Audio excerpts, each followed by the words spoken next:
Good morning, everyone, and welcome to the recess meeting of the Will County Board for March 15th, 2012. We will call this meeting to order. If everyone would please stand for our pledge to the flag. County Board Member Brian Smith will lead us in the pledge and then introduce our clergy for this morning. I pledge allegiance to the flag of the United States of America and to the republic for which it stands, one nation, under God, indivisible, with liberty and justice for all. Mr. Executive, it is my pleasure to introduce Reverend Jeff Chubb from the Theodore Street Lutheran Church in Crest Hill.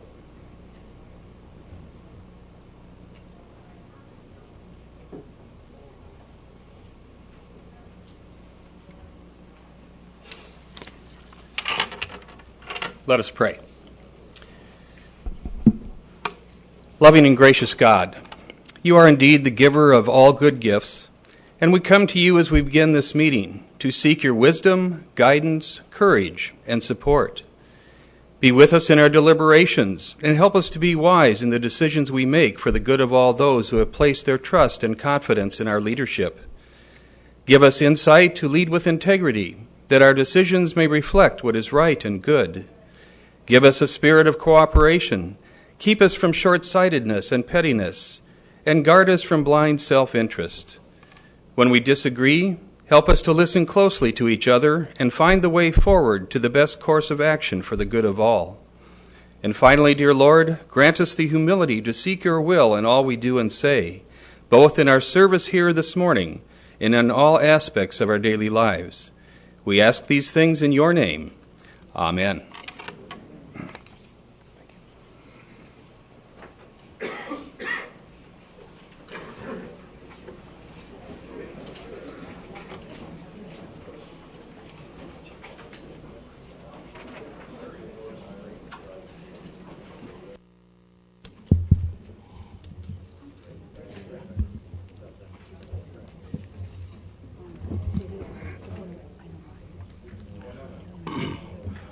Madam Clerk, will you please call the roll? Sure. Bellotta, Adamick, Deutsch, Howard, Singer, Izzo, Weigel, Drayle, Hart, McPhillips, Custa, Mayer, Trainier, Argadelis, Goodson, Smith, Gould, May, Rozak, Konecki, Zagrozi, Brooks, Winfrey, Babbage, Wilhelmy, and Mustis. Bellotta, thank you. It's okay. 25 members present, 1 absent. 25 members present, a quorum is established. Entertain a motion to place on file the certificate of publication. Moved by Mr. Adamick, second by Ms. Trainier. Madam Clerk, will you please call the roll? Sure. Bellotta? Yes. Adamick? Yes. Deutsch? Yes. Howard? Yes. Singer? Yes. Weigel? Yes. Drayle? Yes. Hart? Yes. McPhillips? Yes. Custa? Yes. Mayer? Yes. Trainier? Yes. Argadelis? Yes. Goodson? Yes. Smith? Yes. Gould? Yes. May? Yes. Rozak? Yes. Konecki? Yes. Zagrozi? Yes. Brooks? Yes. Winfrey? Yes. Babbage, yes. Wilhelmy, yes. And Mustis. Thank you. 25 affirmative. 25 affirmative, motion is carried. Madam Clerk, would you please acknowledge our elected officials and the media that is present this morning? Sure. Our Auditor, Duffy Blackburn, Circuit Clerk Pam McGuire, County Clerk Nancy Schultz-Foots, County Executive Larry Walsh, Sheriff Paul Kopis, our State's Attorney James Blasco. Media, we have Alice Fabry from Tribs Local and Nick Ryer from Farmers Weekly Review. Thank you very much. Citizens to be heard. We do have some citizens signed up for the appropriate time in which they will be heard. Moving on to honorary resolutions and proclamations. Would County Board Member Don Gould please come forward and for a presentation with Centerpoint Properties.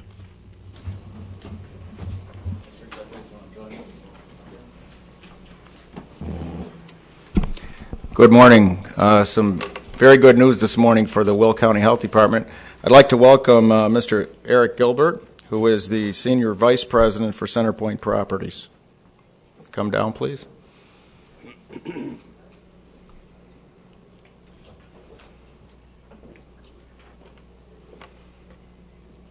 I'll let Eric speak in a minute, but this very generous donation today will benefit the upgrades and enhancement for the website at the Will County Health Department, and I'm sure they'll make good use of that, and got the director coming down also, John Cicero. So Eric, I'd like to turn it over to you for the presentation.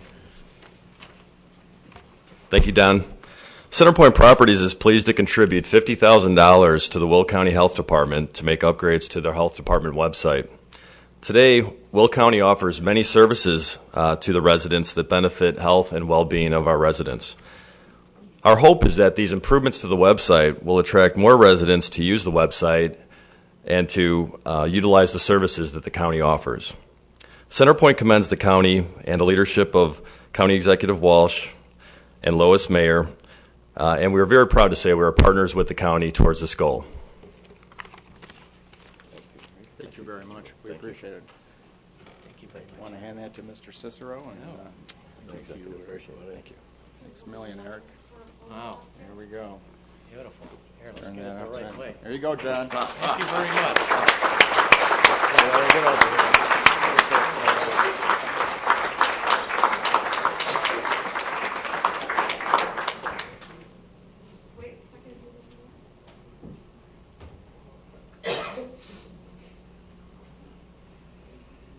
All right. You'll have Right. the best website in the county. Thank you. John, you want Thanks again. John, you want to say a few words? Sure. Good morning, everyone. Certainly I'd love to thank Eric and Stephanie with Centerpoint for this very generous donation. It's going to give us an opportunity to upgrade our website. Last time I checked, we really hadn't done much with it. It's been about 7 years.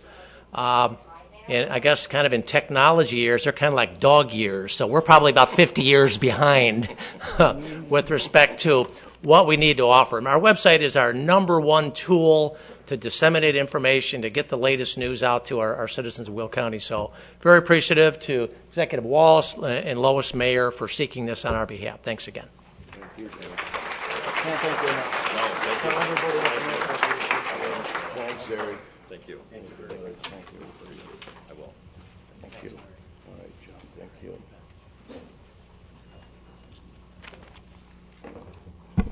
Now, if County Board Member Deb Rozak would please come forward for a proclamation honoring one of our finest here in Will County. Billy, would you like to come on down with your coach and athletic director and your mom?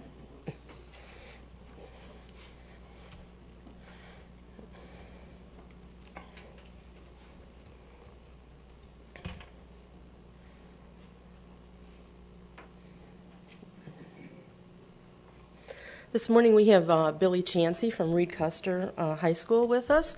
This is his mom, his coach Andy Gleixner, and our athletic director Rob Lathrop. Billy has quite a winning streak to brag about, which includes 2 state titles. He began wrestling when he was in 1st grade, and I read in the paper last weekend he was named Kankakee Daily Journal Wrestler of the Year. Recently, I read in our local paper that Coach Gleixner wanted to do something special for Billy, and from now on, the team MVP for wrestling at Reed Custer will be called the Billy Chansey MVP Award. So that's quite an honor.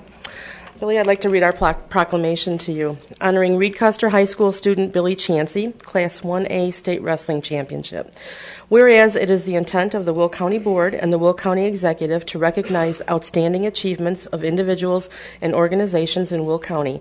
And whereas Reed Custer senior Billy Chansey won the 160-pound Class 1A State Championship with a score of 6-4 in a sudden death overtime decision over Trace Angelicus, is that his name? Sure.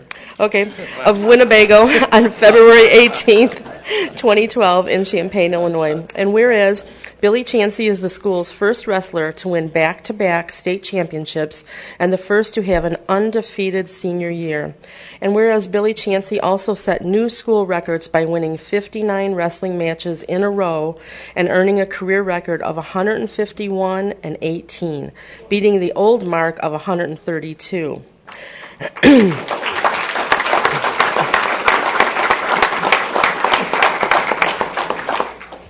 And whereas Billy Chansey ends his high school career with 4 state appearances, including a second-place finish during his sophomore year and the championship titles during his junior and senior years, a new school record, and whereas this accomplishment can be attributed to the commitment of Coach Andy Gleixner and his staff and the determination and hard work of Billy Chansey. Now therefore be it resolved that the Will County Board and the Will County Executive hereby honor Reed Custer High School student Billy Chansey for his Class 1A state wrestling championship. Be it further resolved that Athletic Director Rob Lathrop, Coach Gleixner, and Billy Chansey are commended for this distinguished honor. Dated this 15th day of March, 2012, and I so move. Moved by Ms. Rozak, second by Mr. Gould. All in favor signify by saying aye. Contrary, motion is carried. Congratulations, Billy.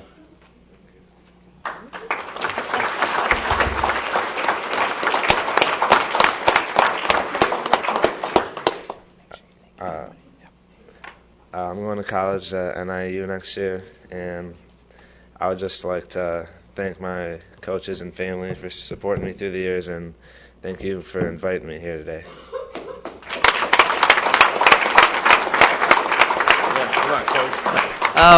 Not much of a speaker except in the wrestling room, but thank you everybody here today, the board. Billy is a well-deserving kid, a hard-working kid, very good support from his family. I'm just blessed to have kids of his work ethic and his parents to support him, and athletic directors like Mr. Lathrop to help me make my job even easier. And I couldn't be more proud and thank him and his family for their 4 years of commitment to Reed Custer Wrestling. So thank you. Thank you guys so much. Thanks so much. Congratulations. You'll be very proud. Billy, best of luck to you. Thank you.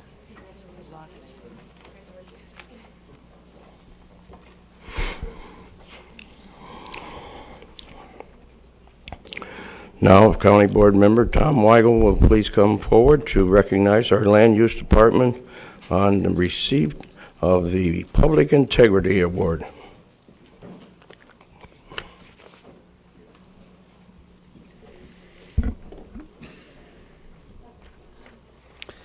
Good morning, everyone. It's an honor to participate in the presentation of this award on behalf of the County Board. On March 6th, the American Society of Public Administration, ASPA, presented the 2012 Public Integrity Award to the Will County Land Use Department. The ASPA is the nation's oldest and most distinguished scholarly and professional association devoted to the advancement of the art and science of public administration at all levels of government. The Society's Public Integrity Award is made to a nominated government agency which has been judged to have the greatest contribution to promoting and demonstrating ethical performance within the public service. A citation accompanying the Public Integrity Award presentation to the Land Use Department made particular note of the department's creation to explicit service ideals and customer service promise statement and various other initiatives meant to ensure transparency of the department's operations and its accountability to whom the personnel serve. The County Board's Land Use Committee is proud to acknowledge the hard work and ethical performance of the Land Use Department staff with whom we work very closely. We appreciate the help provided by the land use staff and the aiding us in making decisions that are right for the land use and development of Will County. I now ask County Executive Walsh to represent the ASPA 2012 Public Integrity Award to the Land Use Department Director, Kirk Paddock, who will accept the award on behalf of the Land Use Department personnel. Thank you. Well, thank you very much, Tom. I know how very much your leadership in the land use is valued by Kurt and his staff. Your committee's working relationship with our land use department has significantly contributed to creating the conditions that led to Will County's receipt of this Public Integrity Award. And Kurt, when you were recruited to be the land use department director, we had several discussions about our goals for the department. The top priority was, and always remains, to make sure that our land use department personnel serve the public with openness, transparency, and complete honesty. I have always known that this goal has been the daily focus and concern of yours and the land use team. It is wonderful to see that faith and confidence in the department's efforts acknowledged and recognized nationally by an organization as prestigious as the American Society for Public Administration. The Public Integrity Award brings great honor to all of your colleagues. Will County's officials and citizens are proud of their land use department. We are grateful for your devotion to ethical performance and the very best traditions of public service. Please accept this award on behalf of your land use department colleagues with our heartfelt thanks and gratitude, and a job very well done, Kurt.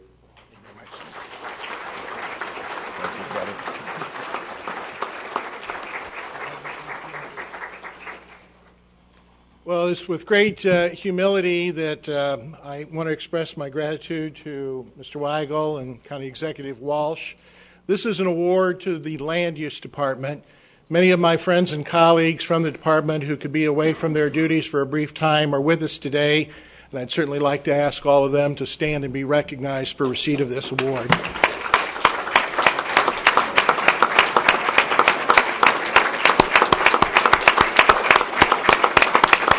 Anybody left there? Thank you. Just so the board knows, there's only 2 people left back at the department. I want to share with you an experience that I had just a couple of weeks ago. I was in Washington representing the county and had an opportunity to go and worship at the National Cathedral. Many of you have perhaps had that same opportunity. The National Cathedral was built as a testament in stone to the traditions of this country. And it struck me as I looked at it that the towers of that cathedral very much represent the aspirations all elected officials have when they first seek public office, that all public servants have when they take a job in the public sector, to serve higher ideals. You may know that last August, an earthquake of about 5.8 on the Richter scale hit the Washington, D.C. area, and the carvings by master carvers, having worked over generations at the top of those spires, fell to the ground. Well, one could have been concerned that that great edifice that represented the nation's devotion to the highest ideals of public service might never be reconstructed again. But what they found was that the foundation of the cathedral was solid, and that consequently they could go forward and once again aspire to the highest ideals of the country. Well, I think the relevance of that to this award and the work of the people in our department, and really what I know all of Will County government is devoted to, is that our foundation is our ethical principles and our devotion to them in everything that we do.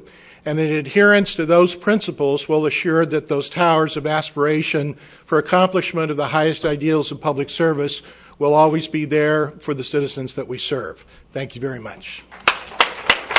Very, very nice comment.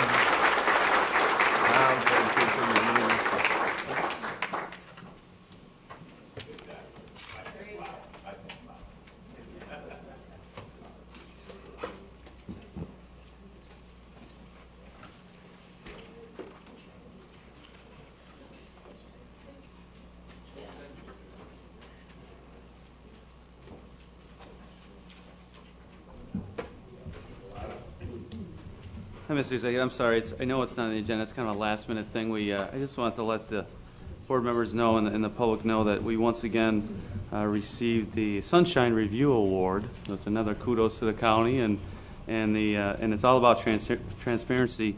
Let me read the letter real quick. It was addressed to Chairman Mustis, and it says, this is from Sunshine Review. It says, congratulations, the Will County website is a Sunny Award winner. The Sunny Award is presented by the editors of the Sunshine Review to honor the most transparent government websites in America. Your website scored an A transparency grade on the Sunshine Review transparency list. Actually, we scored a perfect score, which is quite an honor. So this year, this is great. Very good. So there's only 214 award winners out of 6,000 government websites ranked by the Sunshine Review. So it is excellent honor. It's the second year in a row out of the 3 years that this award's been even started. And I know Duffy Blackburn, by really pushing to get our finances on the website and be public, is a big part of that, and obviously the board and executive's office as well. So it's a team effort, and I think everybody that knows, that's been looking at the government website, the county website, for, like I have been for 12 years, it's changed. It's changed drastically, and it's one of those things that people want to know something, go to the website. It's on there. So I think that's a great thing, and we have the award here, and we'll do frame it, and I think we should all be very proud of getting this again. So thank you. Thank you very much, Mr. Bellata, and thank you, Duffy, for your continual promotion of transparency and putting everything on the website. Truly a wonderful tribute to Will County government, all our elected officials. Moving on, all resolutions from the February 16th, 2012 County Board agenda have been signed by the county executive. Our first item on the agenda is new business. Mr. Mustis. I'm going to move the ASME 1028 contract to the front. There's folks here. We won't keep them here along with our negotiator. So I'll make a motion to move the 1028 contract to the beginning of the agenda. 1295? Yes. Resolution 1295. Moved by Mr. Mustis, second by Mr. Bellata. Any discussion? All in favor signify by saying aye. Contrary, motion is carried. Mr. Mustis, okay, please. Yeah, we agreed to sign basically what is really a 2-year agreement last year and this year. So we've just caught up. This contract basically deals with the pay grid or the pay schedule.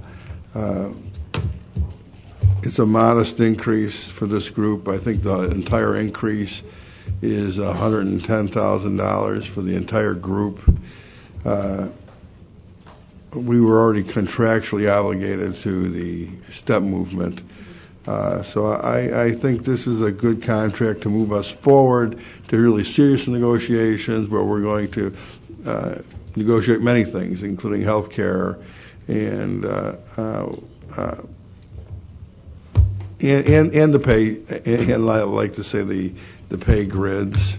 But this does bring us forward. I would recommend that we go ahead and approve this. I believe our negotiator is here. If anybody wants to ask any specific questions, is Mark here? Yeah, Mark is here. Okay, so if anybody wants to ask any specific questions, but I do think it's a reasonable contract.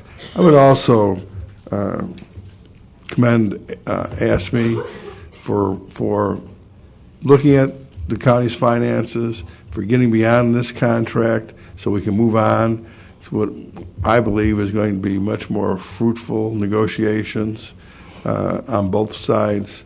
So I'll make a motion to approve the contract to Local 1028. Moved by Mr. Mustis, second by Mr. Adamick. Any discussion? Any questions?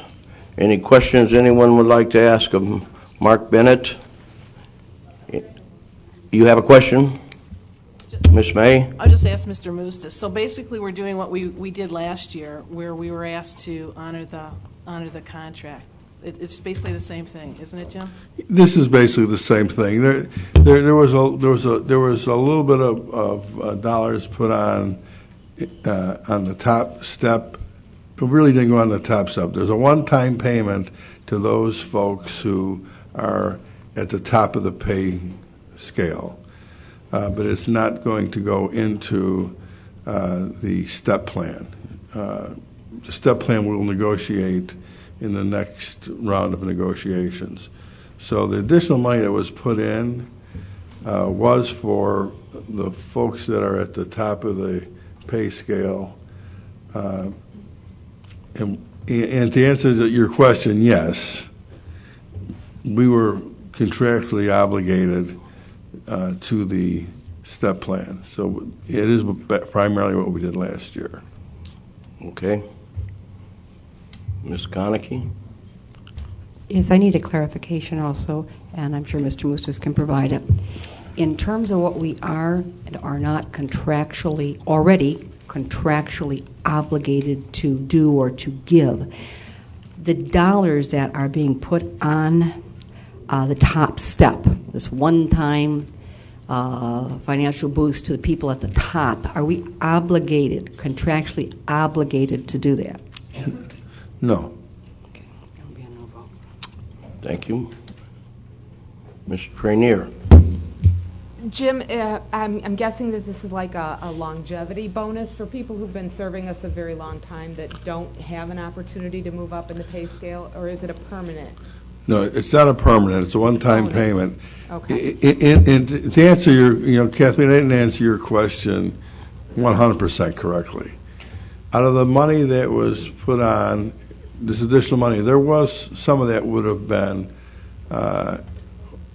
longevity. So the longevity is what we would have been also obligated to pay by contract.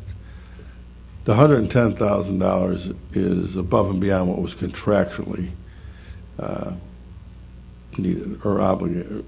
It's above and beyond what we were already obligated to by contract. Any other questions? Any other questions? Madam Clerk, call the roll. Bellotta? Yes. Adamick? Yes. Deutsch? Yes. Howard? Yes. Singer? No. Weigel? Yes. Drayle? No. Hart? No. McPhillips? Yes. Costa? No. Mayor? No. Trainier? Yes. Argadelis? No. Goodson? No. Brian Smith? No. Gould? Yes. May? Yes. Rozak? Yes. Konecki? No. Zagrozi? Yes. Brooks? Yes. Winfrey? Yes. Babbage? Yes. Wilhelmy? Yes. And Mustis? Yes. Thank you.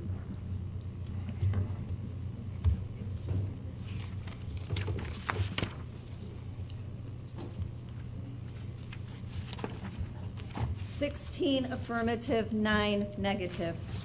16 affirmative. Resolution 1295 has passed. Is that all for there now, Jim? Yes, Mr. Executive.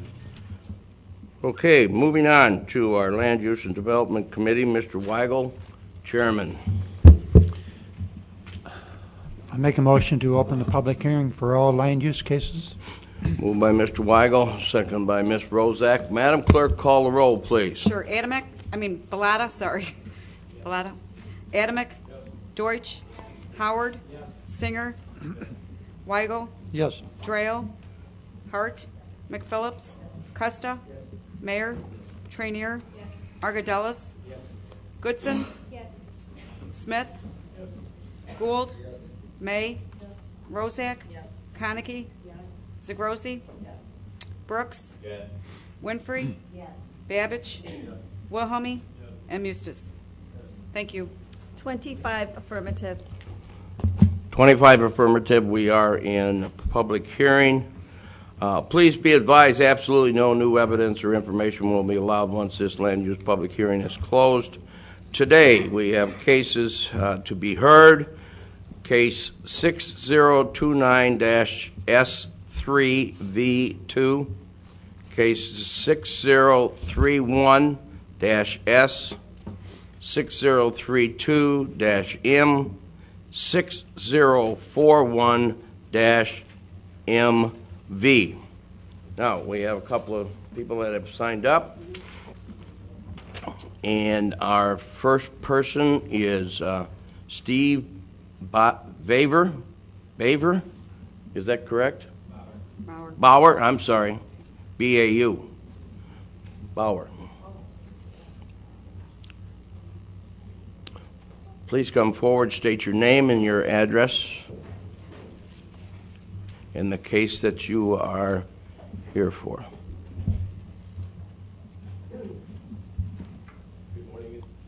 Oh, I'm sorry. There you go. Thank you. Good morning, Mr. Executive, members of the board. My name is Steve Bauer.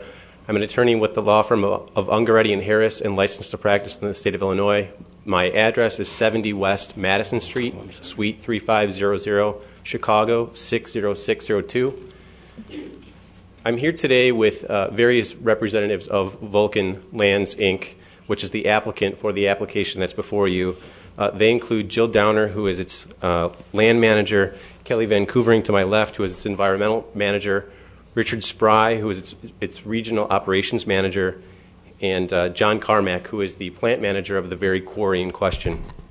We're pleased to be before you this morning with the endorsement of your Land Use Committee, your Planning and Zoning Commission, each of the 3 municipalities within a mile and a half of the subject property, and also the Wheatland Township Board. The Planning and Zoning Commission statement of facts, as well as various other documentation that's attached and related to the application, is quite thorough, so I certainly don't want to rehash any of the information that you are already aware of and otherwise unnecessarily extend the length of your meeting. That said, I would respectfully direct your attention to the first paragraph of the Planning and Zoning Commission findings of fact, which states that the variance request is to allow existing site conditions to remain at the subject property. There would be no new development proposed, no expansion of the quarry footprint, no operations outside of the quarry itself, no intensification of operations, and no hazardous or contaminated material will be brought to the site. Now, the reason that we can make that statement with respect to hazardous and contaminated material is because, first and foremost, the definition of CCDD, which is clean construction and demolition debris, does not allow it. CCDD is defined as uncontaminated, broken concrete without protruding metal bars, bricks, rock stone, reclaimed asphalt pavement, or dirt or sand generated from construction or demolition activities.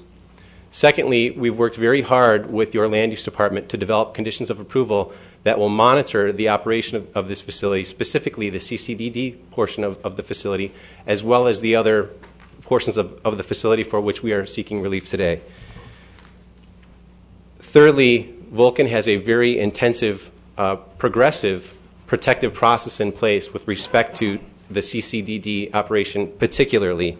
It's a very multifaceted process that involves, among other things, site source diligence, where Vulcan is analyzing the proposed origin of the material that is proposed to be brought to the site, visual testing of the fill when it's brought to the site for the first time, instrument testing to catch what the naked eye can't see, random testing once the material is deposited in the quarry, and then ultimately site source auditing, which then takes a look at the material that has been brought to the site and confirms that where it was represented to have come from is in fact where it came from.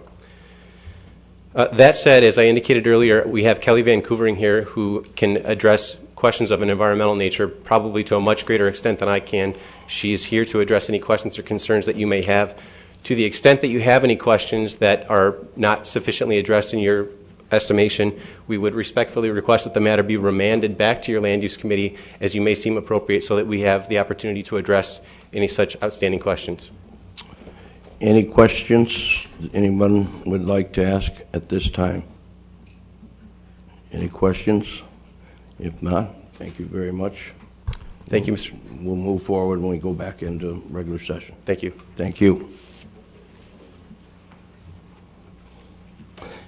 Is there anyone else from the public that wishes to speak on any zoning case? Is there anyone else from the general public who wishes to speak on any of these zoning cases? Any other speakers? Mr. Weigel. Make a motion to close the public hearing. Moved by Mr. Weigel, second by Mr. Smith. Madam Clerk, call the roll, please. Sherbalata? Yes. Adamick? Yes. Deutsch? Yes. Howard? Yes. Singer? Yes. Weigel? Yes. Drail? Yes. Hart? Yes. McPhillips. Costa. Mayor. Trainier. Argadelis. Goodson. Smith. Gould. May. Bozak. Conagy. Zagrozi. Brooks. Winfrey. Babbage. Wilhelmie. And Mustis. Thank you. 25 affirmative. 25 affirmative. The public hearing has been closed. Please move forward, Mr. Weigel. Our first case is case 6029-S3V2, Vulcan Lands Incorporated. They're asking for special use permits for a quarry which they have on 139 acres in Wheatland Township. The first special use permit is to allow clean construction, demolition debris, and filling operations. There originally was 13 conditions. We added one additional at land use, that the water of the resident a quarter of a mile away be tested. So I'd make a motion to approve the first special use permit. Moved by Mr. Weigel, second by Mr. Wilhelmie. Any questions? Question, Mr. Mayor. Just one, Mr. Weigel, can you help me understand during the committee, how did they broach the subject of any kind of contamination and protection within there? Was there any lining being used? Was it no lining because it's just dry? Help me understand that a little bit. I'd have to defer to our waste department. They will be doing testing and observations of the site. Dean, you want to come down and speak? Briefly, Dean. Are you on the over and under too? Yeah. All right, I'm sorry. Could you? I'm trying to better understand what potential hazards we might have from having an open quarry where we're just dumping waste in here. I know that we've not in the past we've fought against this of just having open quarry dumping and putting construction material in there. So what are we doing to protect the citizens? The testing, I guess there's no, like when we have the landfill, we have lining and all kinds of other protection aspects, but that's not the case here. Yes, there is some regulations in place. Use your mic, Dean. So okay. Everybody. There is some regulations already in place. Last few years, a lot of that has come online. And there's also more to come because we're having the Pollution Control Board hearings that actually they just ended yesterday to add even more rules and try to define a lot of what's already in the regulations and then further make testing mandatory in different situations. So what we've done here is we've tried to supplant what the state has not done. So in other words, we're trying to make sure that what goes in there, because they already have a state permit, and my guess is if we didn't have this opportunity, they would just follow the state regulations. So going back to why we did this to begin with, we noticed that they needed to have some zoning, and so we looked at that and said, how can we regulate these sites better? And there's a few other sites in unincorporated Will County where they had basically a exemption from that. They had court orders that allowed them to fill, and our state's attorney's office said that we could not impose any additional zoning. Well, this site did not have that situation. So we wanted to make sure that the one site, at least right now, that we could regulate further, we did. So we did add some testing requirements to make sure that that is the case. We also added some load checking requirements and conversations with Vulcan. Aside from the state regulations where one load is taken randomly every day, every load is spread out and thoroughly checked. And then our regulation, basically our condition says that each source site must have a random load check. So say there's 50 different sources that day, they'd have to do 50 random load checks. There's also a rejection policy. They must notify us right away. Sometimes that doesn't happen right now. So we have that also. We have more cover than the EPA currently has. We've added another foot. We have a performance bond requirement so that if this particular operator decide to leave early, we can pull that bond and make sure the site is closed. The area that they filled is closed properly. We have liability insurance in here. We have the groundwater, as mentioned just a minute ago, of the resident basically across the river. That's the one that's on well water, we understand. The other ones are on municipal water. So we would go in and test their water initially to see where it is. The land use committee decided to add that. And then if there is anything, as we go along here, Vulcan is responsible to supply that clean water. Now, there's a lot of different activities going on there, so we would have to make sure ultimately that if they did that on a permanent basis, that it would be them that was the culprit of that contamination.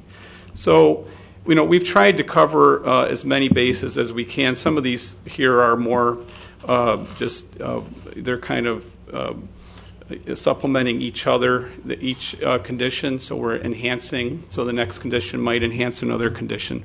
But that's basically, you wanted me to try to be short. I know I probably wasn't that short again, but I tried. I'll leave it there. Thank you. So, You said there's going to be future meetings. Are we being premature, not waiting for those future regulations to be put on before we proceed? My understanding, we cleared this with the state's attorney's office. The whatever, say our conditions for some reason aren't as strict as the Pollution Control Board, whatever the most strict regulations are would be imposed. So whether it's ours or the new regulations, it would not matter. So from our standpoint, this is a chance for us to actually have a direct say in one of these sites and regulate them. Whereas we would not have that say other than through a legislative process or through the hearings. And so that's why we're trying to make sure that site is as environmentally sensitive as possible. And that's why we've imposed these conditions and why we went the extra mile here. So, thank you, Dean. Sure. That answer your question, Chuck? Thank you. Ms. Konecki? Yes, you've half answered a question I had, which was whether by proving this now, we were cutting our community, our county, out of the protection of future rulemaking from the state that might impose stricter conditions than ours. And you said that the state's attorney has given us an opinion that if the state does enact stricter regulations than ours, that the quarry operator will still have to comply with the stricter ones. They're not off the hook on ours.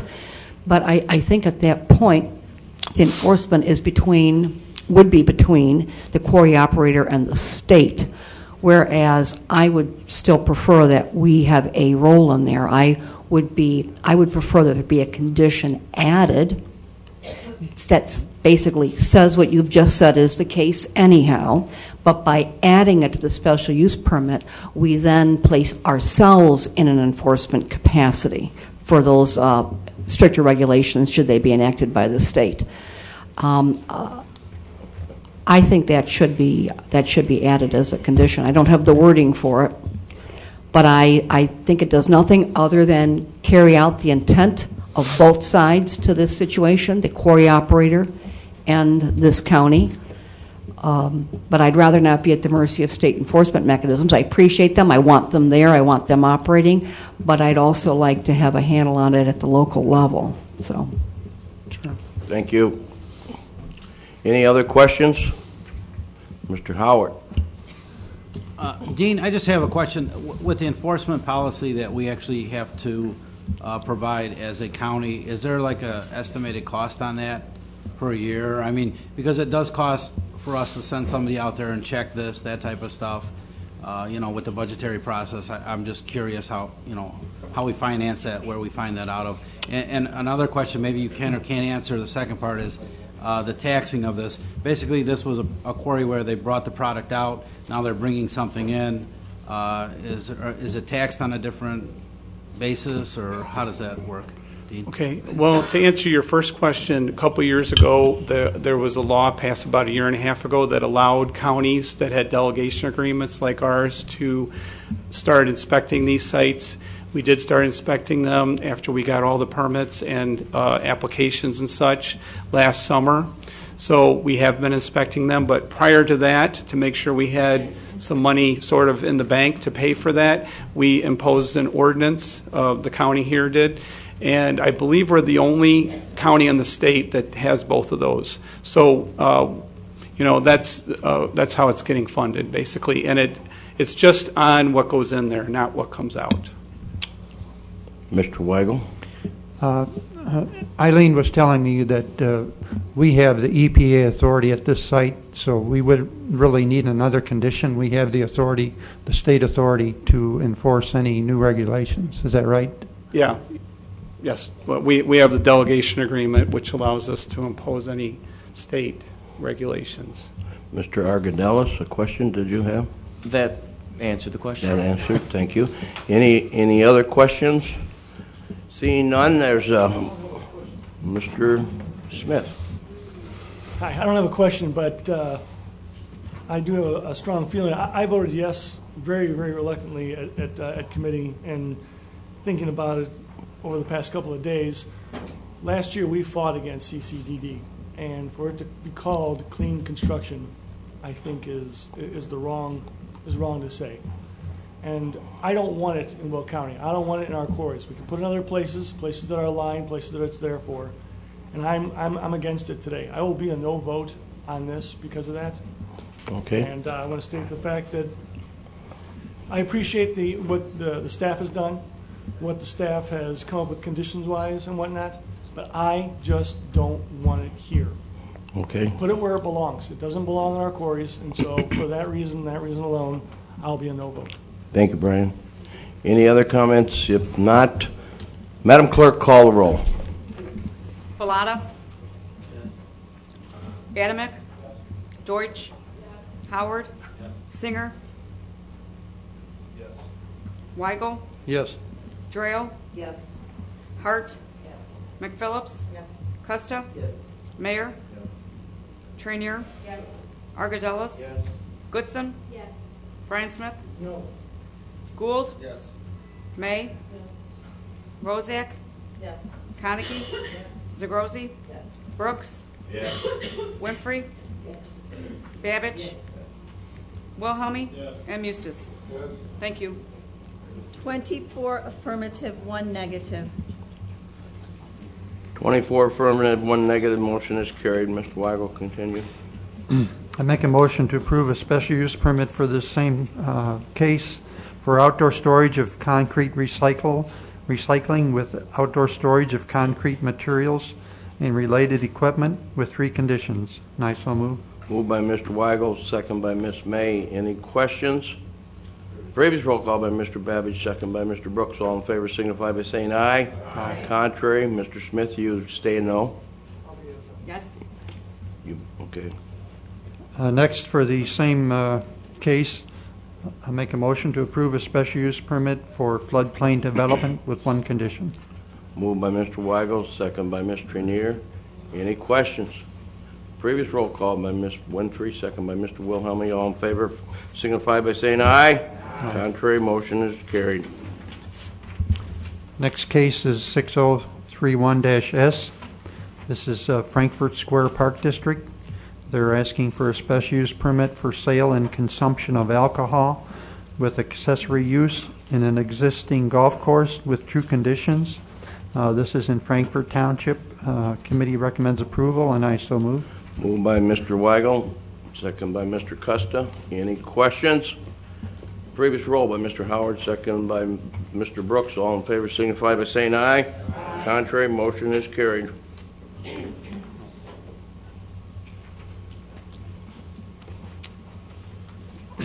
I want to go back to the previous case, 6029S. There was 1 item that we missed here. This is Vulcan's variance from the boundary fencing requirement. I'll make a motion to approve. Where's that at? It's on the top of in the bold type underlined. For some reason, it doesn't show up on the PZC. Well, was it approved by PZC? Yeah. Oh, it was? Okay. All right. Well, you need to committee recommended approval. Make a motion to go back to that case, okay? Okay, make a motion to go back to case 6029 S3V2. Moved by second by Mr. Gould. All in favor signify by saying aye. Aye. Contrary motion is carried. Now proceed.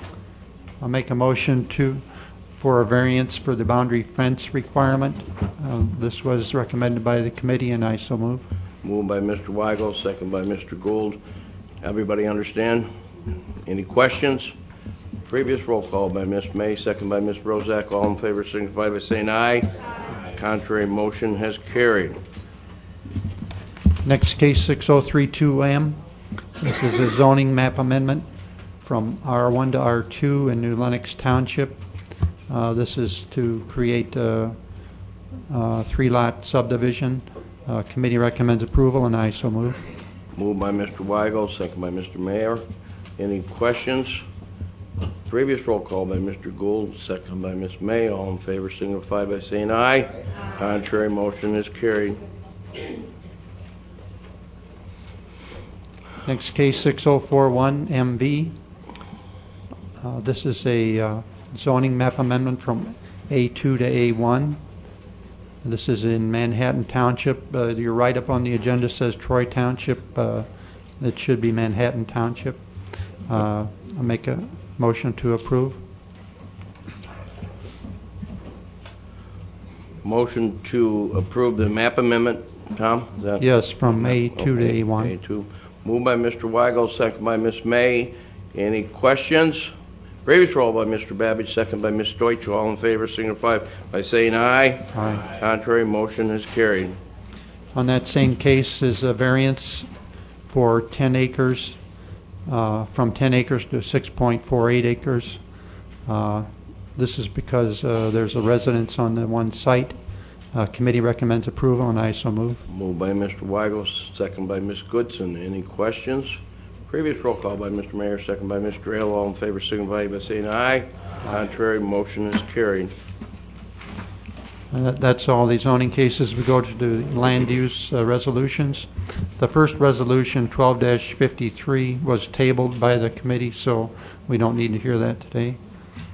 The second case, 12-54, resolution authorizing temporary use permit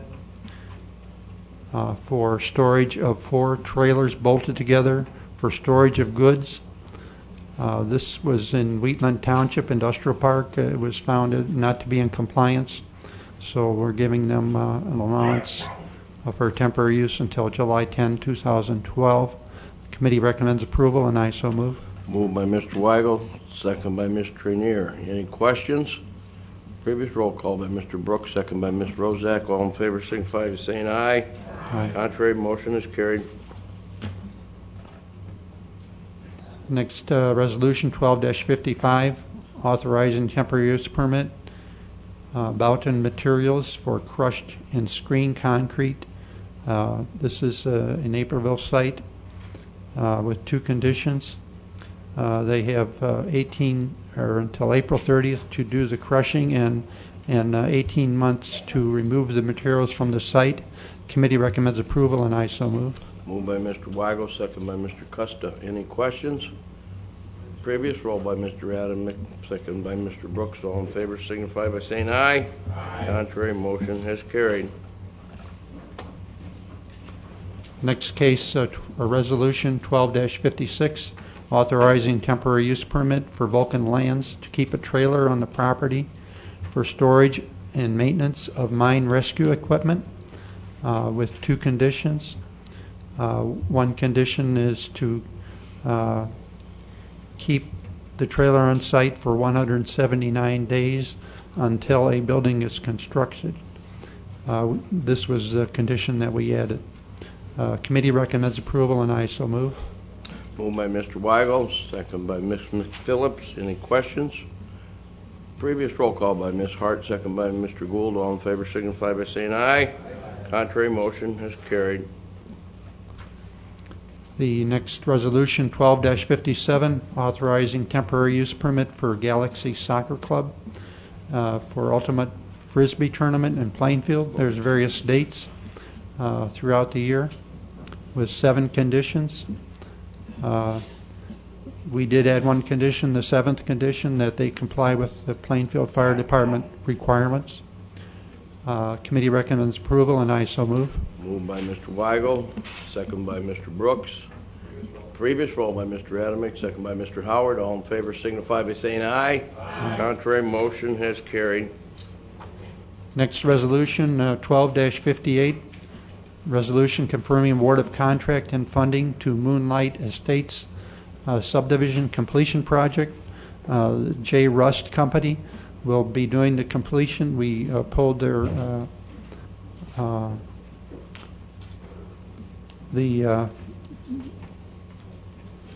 a letter of credit to complete the subdivision because the contractor went belly up, I guess.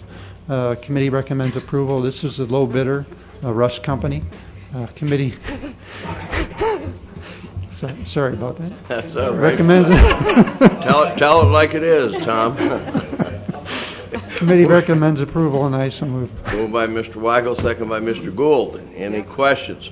Previous roll call by Ms. May, second by Ms. Trainier. All in favor signify by saying aye. Aye. Contrary motion is carried. Next resolution, 12-59, confirming award of contract and funding for steeplechase plan unit development for completion of the subdivision. Another case where the contractor couldn't complete it, then the bank took over. We have the low bidder, Precision Excavating, and recommend approval to award the bid to them, and I so move. Moved by Mr. Weigel, second by Mr. Brooks. Any questions? Previous roll call by Mr. Ailes, second by Ms. McPhillips. All in favor signify by saying aye. Aye. Contrary motion has carried. Next resolution, 12-60, resolution appealing the decision of the Planning and Zoning Commission, the zoning administrator's decision. This is an appeal of the decision of the zoning administrator not to allow 2 houses on one lot. The committee recommended approval of upholding the decision of the zoning administrator, and I make a motion to uphold his decision, and I so move. Moved by Mr. Weigel, second by Mr. Gould. Any questions? Previous roll call by Ms. Rozak, second by Mr. Wilhelmi. All in favor signify by saying aye. Aye. Contrary motion has carried. That concludes my report. Thank you very much, Mr. Weigel. Mr. Mustis. You know, as we get into the Finance Committee report, I do want to mention one thing on the labor contract. It's probably something I should have mentioned when we were discussing it, or I was presenting it. No one should be confused with approving that contract an additional appropriation. And I do want to make it clear to the elected officials, to the ASME members, and to this board, there is no additional money that goes along with that contract. We have not approved any additional appropriation, nor does that mean we will automatically give an additional appropriation. I personally would not support an additional appropriation. The elected officials are going to have to work this in the budget that they were given. So I do want to make that clear that we are not giving them more money. If that results in, potential furloughs or temporary layoffs or permanent layoffs, I can't say. But everybody in this room should understand that if they come for an additional appropriation, I will not support it. And I do want to make it clear to the elected officials, don't expect more money with this, because it's not coming. So I just want to make that clear, which I should have done in the beginning, because I don't know if people would have voted differently, but I did want to make it clear you were not voting for an additional appropriation of dollars. to cover this. So, thank you, Jim. Okay. They'll have to fund any increases out of their current appropriation. So in other words, you know, I guess you can say we approved the contract with no additional money being appropriated. Now there's a big, and I do think that there's a big distinction, and I should have said this from the very beginning. And if anybody wanted to, you know, revisit this before the end of the meeting, we can bring it back up. But there will be no additional appropriation to cover this increase. The elected officials will have to cover it under their current appropriation of dollars for personnel. And I just want to make that clear, that there's two separate issues.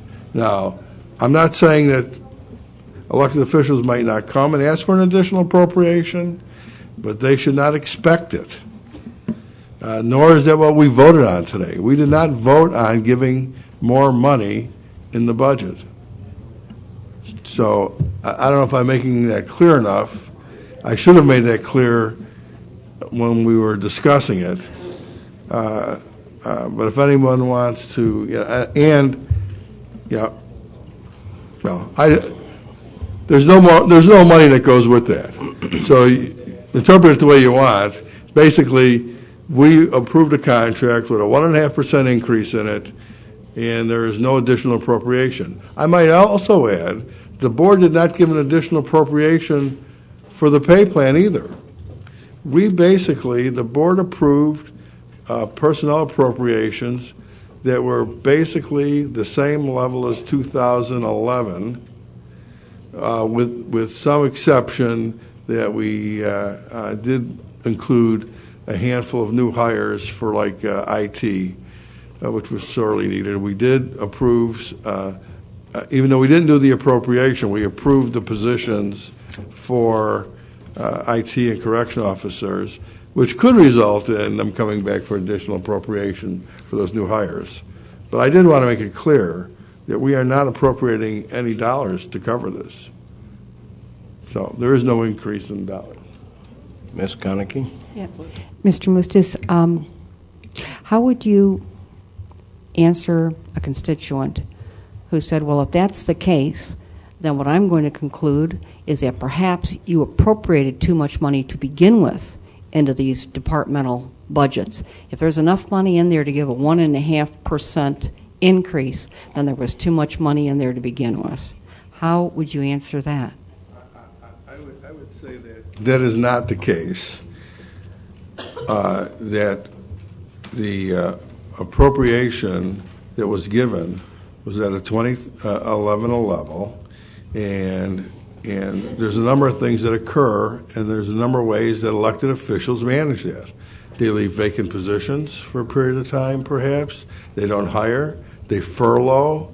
They get voluntary days off. And in some cases, they may have to lay off. Even though that hasn't occurred, it could. So I believe there's a number of ways that elected officials manage that. Some departments have been a little more aggressive in voluntary unpaid days off, but that's how they manage it. It's not. So I do think it's a management challenge, perhaps for elected officials, but and department heads, but that's what they have to do. So I don't know if that answers your question, Mrs. Konecki, but I don't think they've been overfunded. No. Okay, moving on to Finance Committee. Mr. Costa, Chairman. Good morning, everyone. Good morning. I have 3 reports to place on file. The first report is from the Illinois Department of Revenue showing sales tax remitted to the county for the month of January 2012 to be roughly $1.6 million. The RTA tax received is roughly $1.9 million. The second report is the monthly treasurer report dated January 31st, 2012. And the third final report is the auditor's quarterly financial report for the first quarter of 2012 from Duffy Blackburn. and I move to place those on file. Moved by Mr. Custer, second by Mr. Mayor. All in favor signify by saying aye. Contrary, motion is carried. I also want to let the board members know that Auditor Blackburn will be presenting or explaining this financial report in April, at the April board meeting. Thank you. All right, first I have Resolution 1261, a resolution of intent to abate certain property taxes for Interstate Warehousing, Inc., and I move for approval. Moved by Mr. Custis, second by Mr. Gould. Any questions? Previous roll call by Mr. Babbage, second by Mr. Howard. All in favor signify by saying aye. Contrary, motion has carried. 1262 is a resolution. Ms. Konecki as a no. Thank you. Excuse me, Ed. Go Sure. ahead. Yep. Resolution 1262 is a resolution authorizing county executive to execute professional services agreement with Sphere Financial Incorporated. I move for approval. Moved by Mr. Custis, second by Ms. Rozak. Any questions? Previous roll by Mr. L, second by Ms. Hart. All in favor signify by saying aye. Contrary, Ms. Konecki, would you like to be a yes? Thank you very much. Items 1263 and 1264 are kind of really good items for the county. We're going to save roughly $400,000 to $500,000 a year in operating costs by changing our bonds a little bit. The 1263 ordinance is similar to a refinancing of some of our bonds, and 1264 is going to be a refunding or paying off of some of those bonds. So 1263 is an ordinance authorizing the issuance of not to exceed $45 million in general obligation refunding bonds, and I move for approval. Moved by Mr. Custis, second by Mr. Mayor. Any question? Previous roll by Mr. Adamick, second by Ms. May. All in favor signify by saying aye. Contrary, motion has carried. Mr. Gould, abstaining by Mr. Gould. Thank you. 1264 is an ordinance providing for the redemption of $3,065,000 outstanding principal amount owed on general obligation debt certificates, and I move for approval. Moved by Mr. Custis, second by Mr. Mayor. Any questions? Previous roll by Mr. Wilhelmy, second.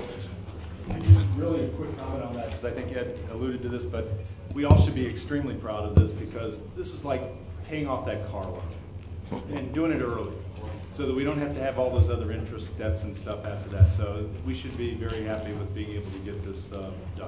Thank you. Thank you. Motion second by Ms. McPhillips. Any questions? That was previous roll call.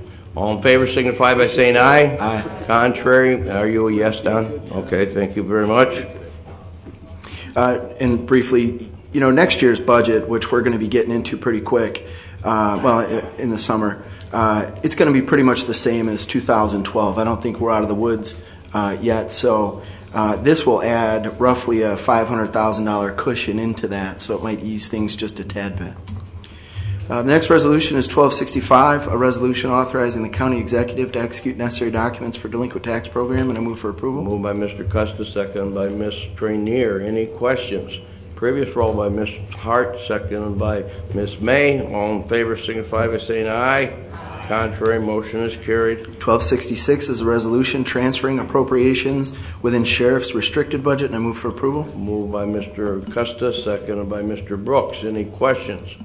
Previous roll by Mr. Howard, second by Mr. Babbage. All in favor signify by saying aye. Contrary, motion is carried. 12-67, a resolution transferring and increasing appropriations in various county budgets to fund year-end shortfalls, and I move for approval. Moved by Mr. Custis, second by Ms. McPhillips. Any questions? Previous roll call by Mr. Brooks, second by Ms. Trini. Mr. Mustis. Yeah, just for clarification, or I'll ask the question, I'll put it in question form. When we talk about this would increase some appropriations, it's all within, we're not putting additional money in. Correct. It's not an additional appropriation, is it? No, it is not additional. It's all funds moving within the budget. Okay. No additional dollars. Thank you. Did we get a motion? We have a motion to previous roll call? Okay. Motion's been made for previous roll call. All in favor signify by saying aye. Contrary, motion has carried. And finally, 1268 is a resolution increasing appropriations in the emergency management budget, and I move for approval. Moved by Mr. Custis, second by Mr. Gould. Any questions? Mr. Mustis. That increase in appropriation was for what reason, and for a grant? There was a grant that was received.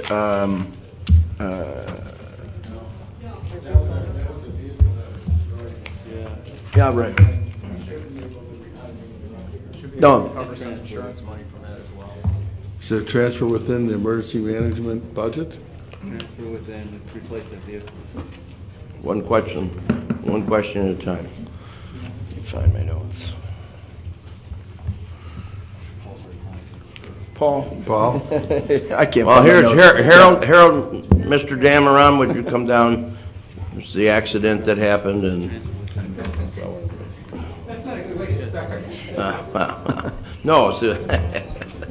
This is actually an increase in appropriations, but the funding is coming, as some of you are aware, we had been given, I think it was $100,000 towards the purchase of our new command vehicle, and a portion of that was uncommitted. So what we're doing is when we get that $100,000 in for the new command vehicle, we're appropriating that small portion towards the purchase of this vehicle to supplement the balance that we already had available in their budget. And the $100,000 is coming from where, Paul? It's funding that we are receiving that's going towards this command van project.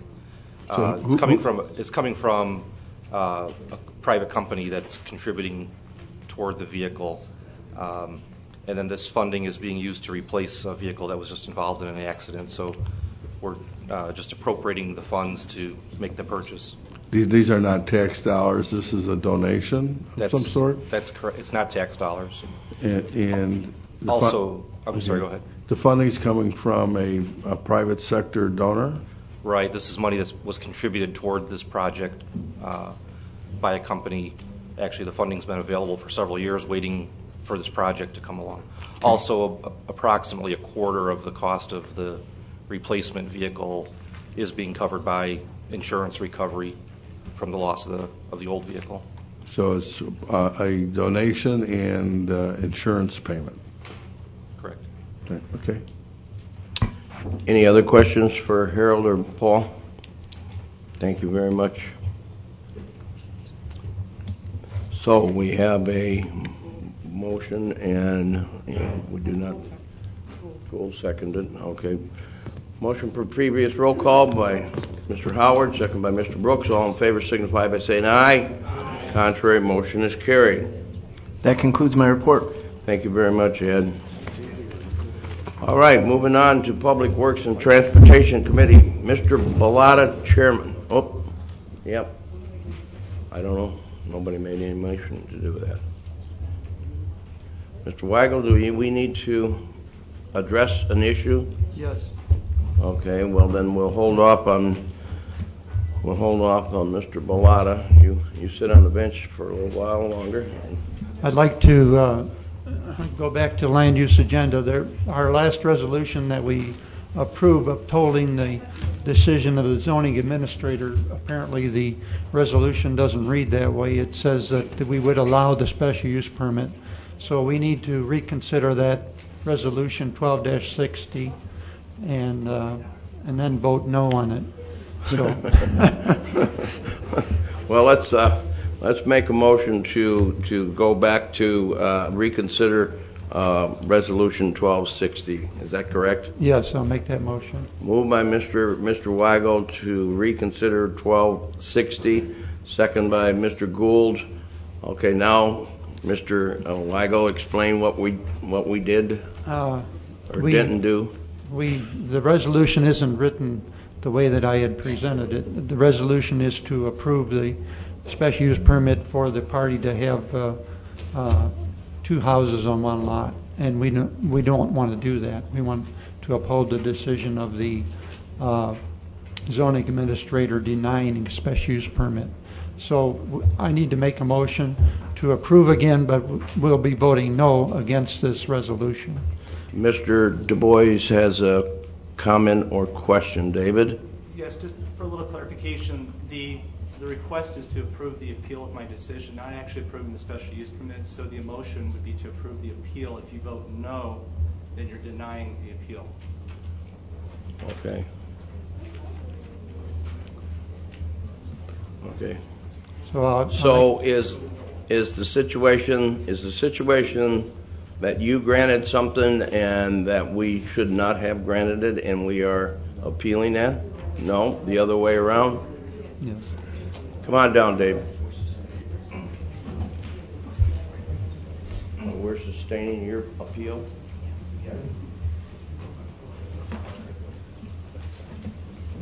Go ahead. Okay, thank you. I apologize for the confusion this morning. What is before you on this resolution is to approve the applicant's appeal of my decision.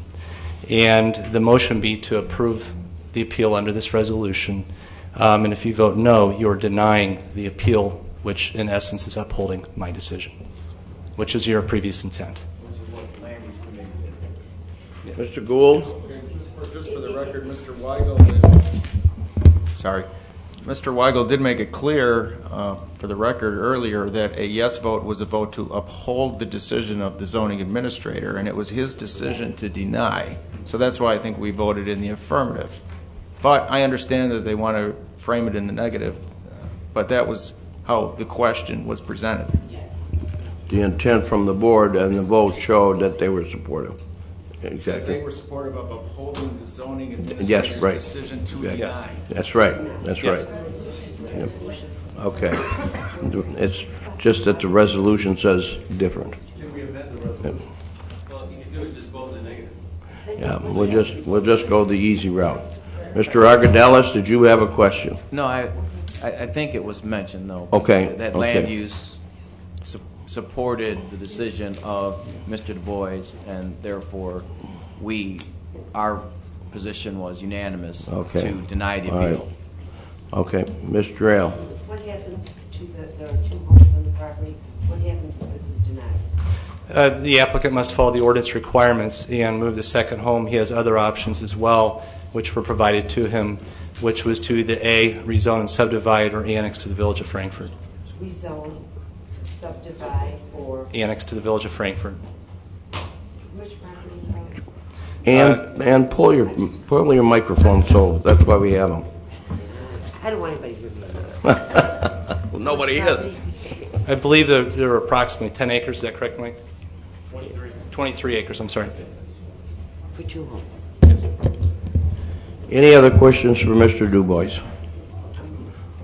All right, thank you, David. Okay, thank you.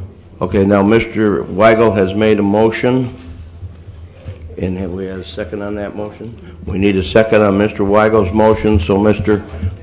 Winfrey seconds, so we need to have a roll call vote. Is that correct, Mr.? Yes. Okay, Madam Clerk, call the roll. Okay. Bellotta? No. Right? Yes. You're right. No. Adamick? No. Deutsch? No. Howard? No, for sure. Yeah. Singer? No. Weigel? No. Drayle? No. Hart? No. McPhillips? No. Costa? No. Mayor? Trainier? No. Argadelis? No. Goodson? No. Smith? No. Gould? No. May? No. Rozak? No. Konecki? No. Zagrozi? No. Brooks? No. Winfrey? No. Babbage? No. Wilhelmy? And Mustis? No. Thank you. No affirmative, 25 negative. No affirmative, 25 negatives. Motion has been denied. Okay. Are we done there now, Mr. Weigel? Yes, we are. Thank you very much. So, on to our next agenda item is Public Works and Transportation Committee. Mr. Bellotta. Good morning, everybody. First I'd like to do is place an item on file. It's public notice of the proposed revision of a federally enforceable state operating permit for Russell T. Bundy and Associates in Rockdale. I make a motion to place this on file. Moved by Mr. Bellotta, second by Ms. May. All in favor signify by saying aye. Contrary, motion is carried. Okay, moving into the resolutions, we have 1269. This is adopting a 5-year transportation improvement program. This is for the year 2012 to, that's a powerful cell phone. I don't know if that's mine. 2012 to 2017. This is part of our, it's just kind of refinement of our 2030 transportation plan. Just a couple comments on that. In the, I don't know if people realize, we have 57 county highways, 260 roadway miles. We have 85 bridges and 4 maintenance facilities. In this 5-year plan, tweaking it down, it'll provide about 200 miles of improved highways, rehabilitate or replace 11 bridges, and provide 2 miles of new roadways. There's 44 road projects in there and 30 general maintenance projects. So with that, I make a motion to approve our 5-year transportation improvement plan. Moved by Mr. Bellotta, second by Mr. Adamick. Previous roll by Mr. Babbage, second by Mr. Wilhelmy. All in favor signify by saying aye. Aye. Contrary, motion carried. Mr. Argadelis. Just show me as a no vote on that. I'm not opposed to our 5-year transportation plan. I just have some questions as to a couple of things. Excuse me. We did our last vote was all no vote. So well, Madam Clerk, call the roll. Bellotta? Yes. Adamick? Deutsch? Howard? Singer? Weigel? Drayle? Hart? McPhillips? Costa? Mayor? Trainier? Argadelis? Goodson? Smith? Gould? May? Rozak? Konecki? Zagrosi? Brooks? Winfrey? Babbage? Wilhelmy? And Mustis. Thank you. 23 affirmative, 1 negative. 23 affirmative, 1 negative. Motion is carried. Continue, Jim. Okay, 12-70 is supplemental.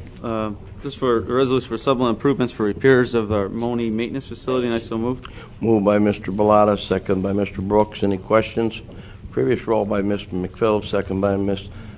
Drayle. All in favor signify by saying aye. Aye. Contrary, motion is carried. Okay, 1271. This is title commitment reports for structure replacement, and I so move. Moved by Mr. Bellotta, second by Ms. May. Any questions? Previous roll by Ms. Hart, second by Ms. Drayle. All in favor signify by saying aye. Aye. Contrary, motion is carried. 12-72. This is for construction engineering services for the Plainfield Naperville Road and 119th Street intersection, and I so move. Moved by Mr. Bellotta, second by Mr. Wilhelmy. Any questions?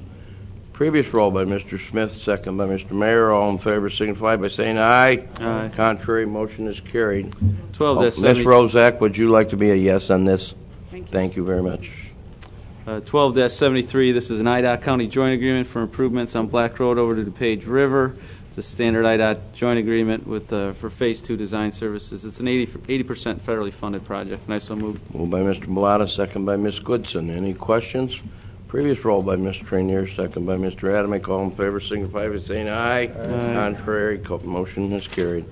12-74. This is additional engineering services for design engineering or Phase 2 engineering for the structure and appurtenant work on Black Road over to the Page River, and I so move. Moved by Mr. Bellotta, second by Mr. Brooks. Any questions? Previous roll by Mr. Zagrosi, second by Mr. Babbage. All in favor signify by saying aye. Aye. Contrary, motion is carried.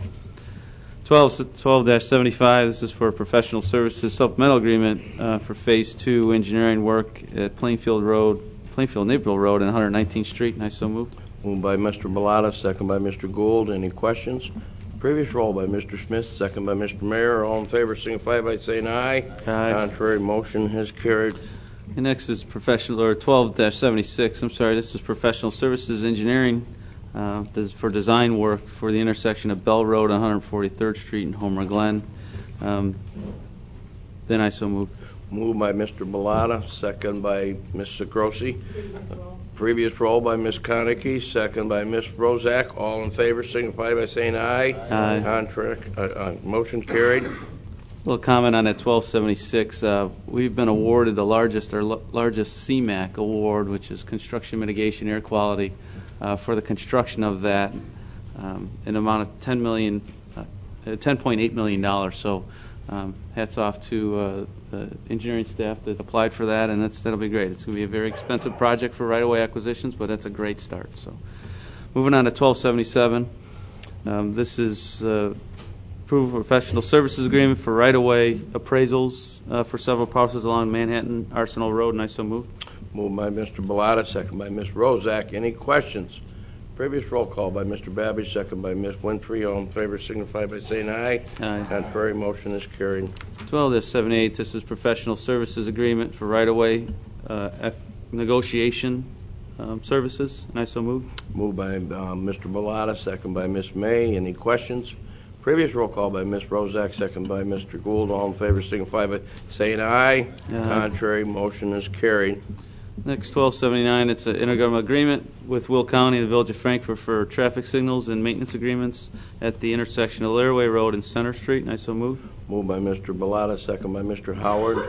Any questions? Previous roll call by Ms. Winfrey, second by Ms. Deutsch. All in favor signify by saying aye. Aye. Contrary, motion has carried. 12-80 is another intergovernmental agreement in the same intersection with the Frankfort Fire Protection Districts for the EVP equipment, or the emergency vehicle preemption equipment, and I so move. Moved by Mr. Bellotta, second by Ms. Deutsch. Any questions? Previous roll by Mr. Smith, second by Ms. McPhillips. All in favor signify by saying aye. Aye. Contrary, motion is carried. 12-81, this is award of contract of Prairie Materials for the Florence Township Road District, and I so move. Moved by Mr. Bellotta, second by Ms. May. Any questions? Previous roll by Ms. Rozak, second by Mr. Babbage. All in favor signify by saying aye. Aye. Contrary, motion is carried. Next, 12-82, this is award of contract for the construction, or I'm sorry, for the overlay for the agreement with our Joliet, with the City of Joliet under our jurisdictional transfer for Black Road from I-55 bridge to Essington Road, and I so move. Moved by Mr. Bellotta, second by Mr. Smith. Any questions? Previous roll call by Ms. Goodson, second by Ms. May. All in favor signify by saying aye. Aye. Contrary, motion has carried. Next, 12-83, this is a confirmed award of contract to deconstruction, actually, for the overlay and grinding of 4.5 miles of Weber Road. This is a major overlay. This is taking it basically down to the base in some areas. It'll be fun traveling Weber Road over the next couple of years, but that road's over 20 years old. So we're looking forward to getting this done, and it should last another 30 years. So I know it's a major thoroughfare, so just a little heads up.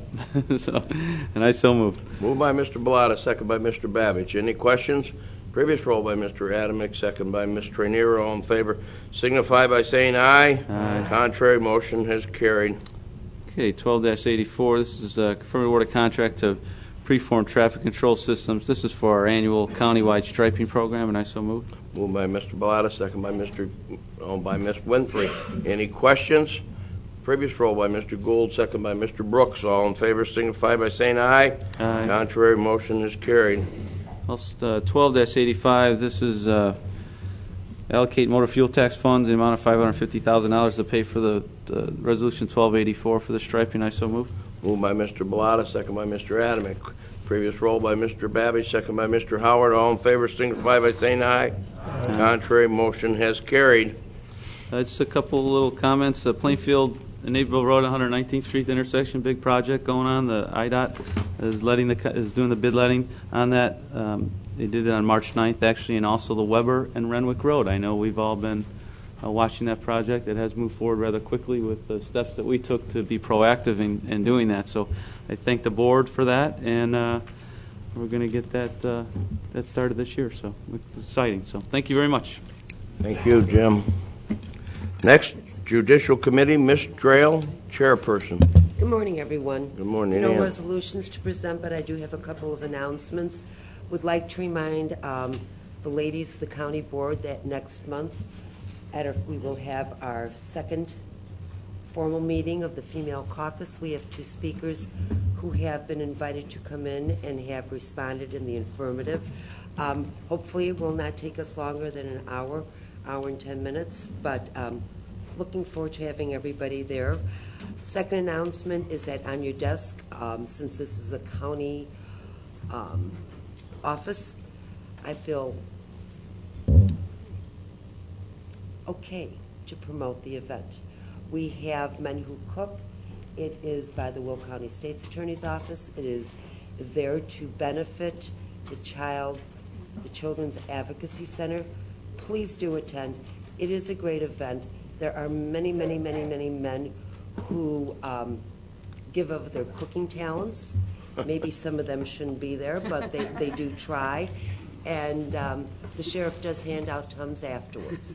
My third announcement is that we do have Will County Drug Court next Thursday, the 22nd, from 1 to 3. As always, I encourage anyone who has never attended a drug court graduation to please do stop, do take the time. You'll be sometimes moved to tears by the choices that people make in their life, especially when it comes to recovery.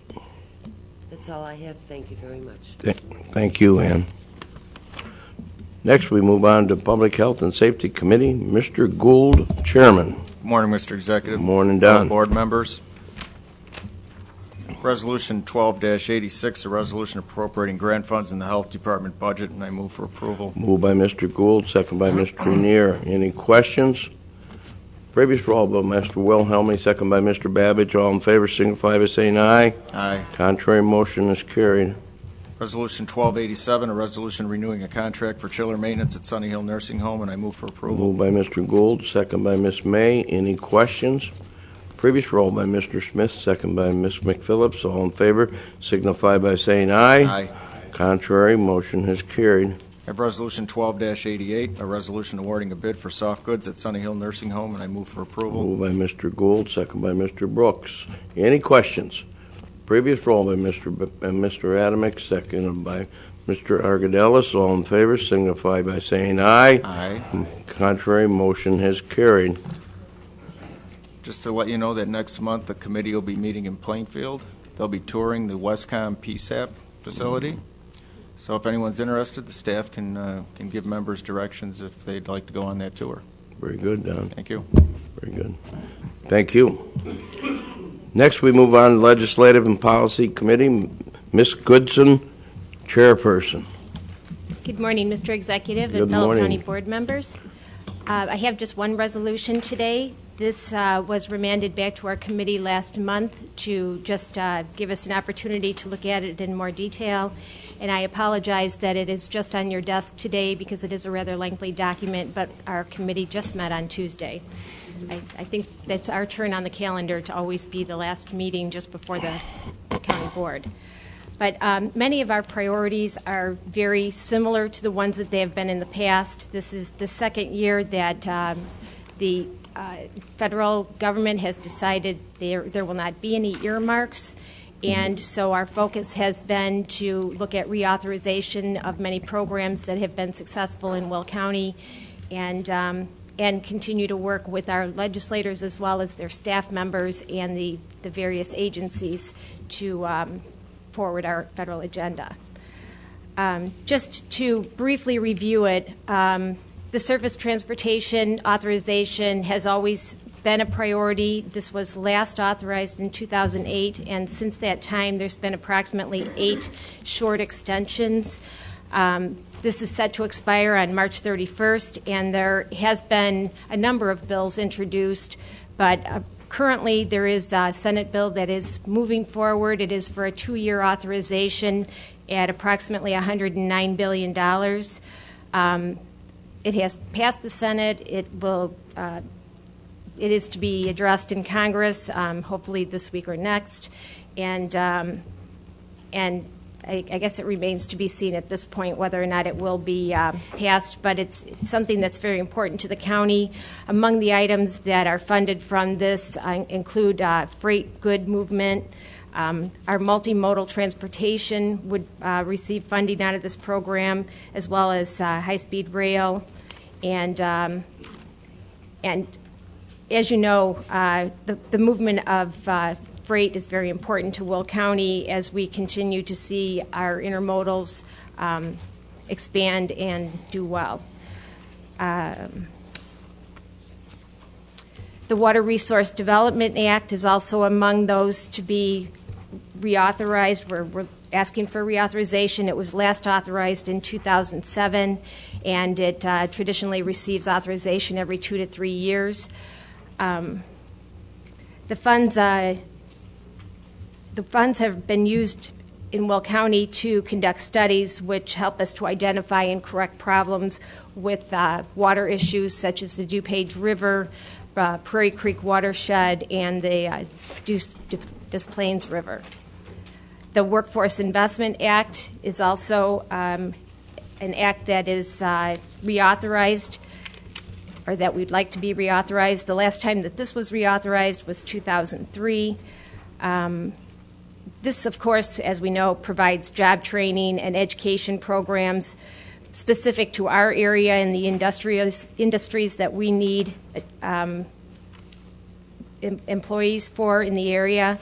There are some things that are important to us that we would like to make sure are included in the reauthorization, and that is that the boards are business-led, that the control is local, that the programming is flexible, that they have accountability standards, and that they're tied to the local programs, and then regionalism, that the programs are not only focused on Will County, but focused on jobs regionally.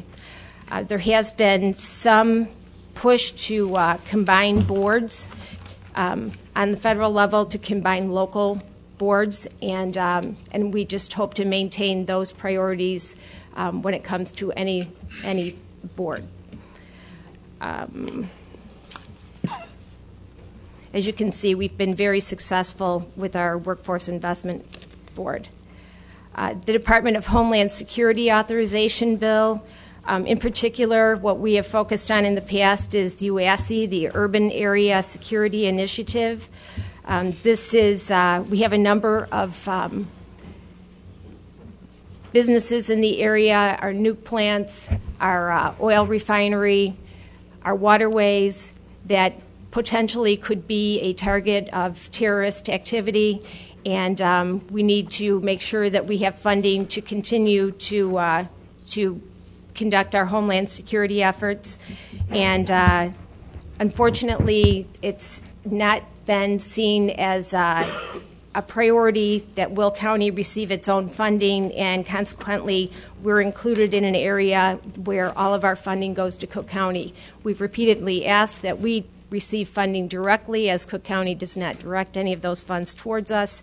And unfortunately, we've not been successful at that, but we continue to make it a priority. We're all pretty familiar with the community development block grants that did receive a 6% cut this year. We do have ongoing programs with Ridgewood and Lockport Heights that it takes a number of years to actually complete those projects, and any further cut in that could jeopardize those projects. The Will County Health Center is very dependent on grant funding, and we're very concerned about any reduction or elimination of these funds. We have an estimated 42,000 veterans in our area living in Will County, and many of them travel to Chicago to the Hines VA for services. I'm sure everybody's heard that recently the former Silver Cross Hospital location has been approved to provide veterans health services, and we hope to attract additional funding. But many of our health centers are going to be overburdened because of the closing of Tinley Park. And when these types of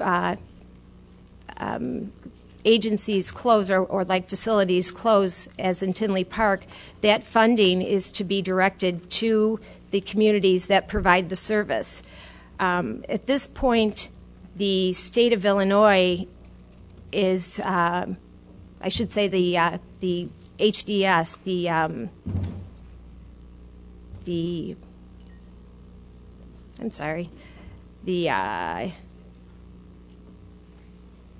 state's health department is, Department of Human Services is looking at keeping some of those funds, and only sending 50% of the savings back to the communities that provide the services. that's not compliant with the with the Community Service Act, and so we will be requesting that we receive 100% of those funds. Emergency management grants, of course, continue to be important, and the energy efficiency and conservative block grants, we expended $1 million on our energy plant last year, and we can continue to look for energy efficiency in other areas with that funding, if in fact they continue to fund it. We're also looking at a Will County land enforcement complex. This would be important for our sheriff department, and the new complex I'm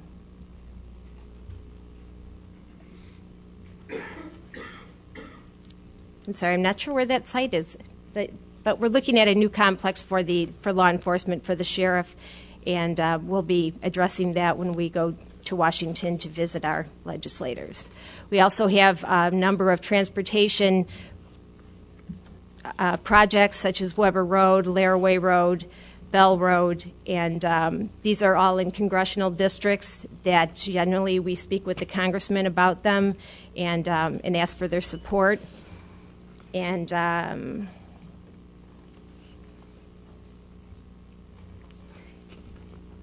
of course, one final item that I wanted to mention was the intermodal facilities. The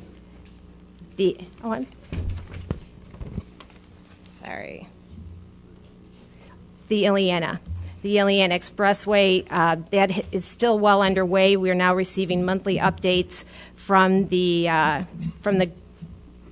study.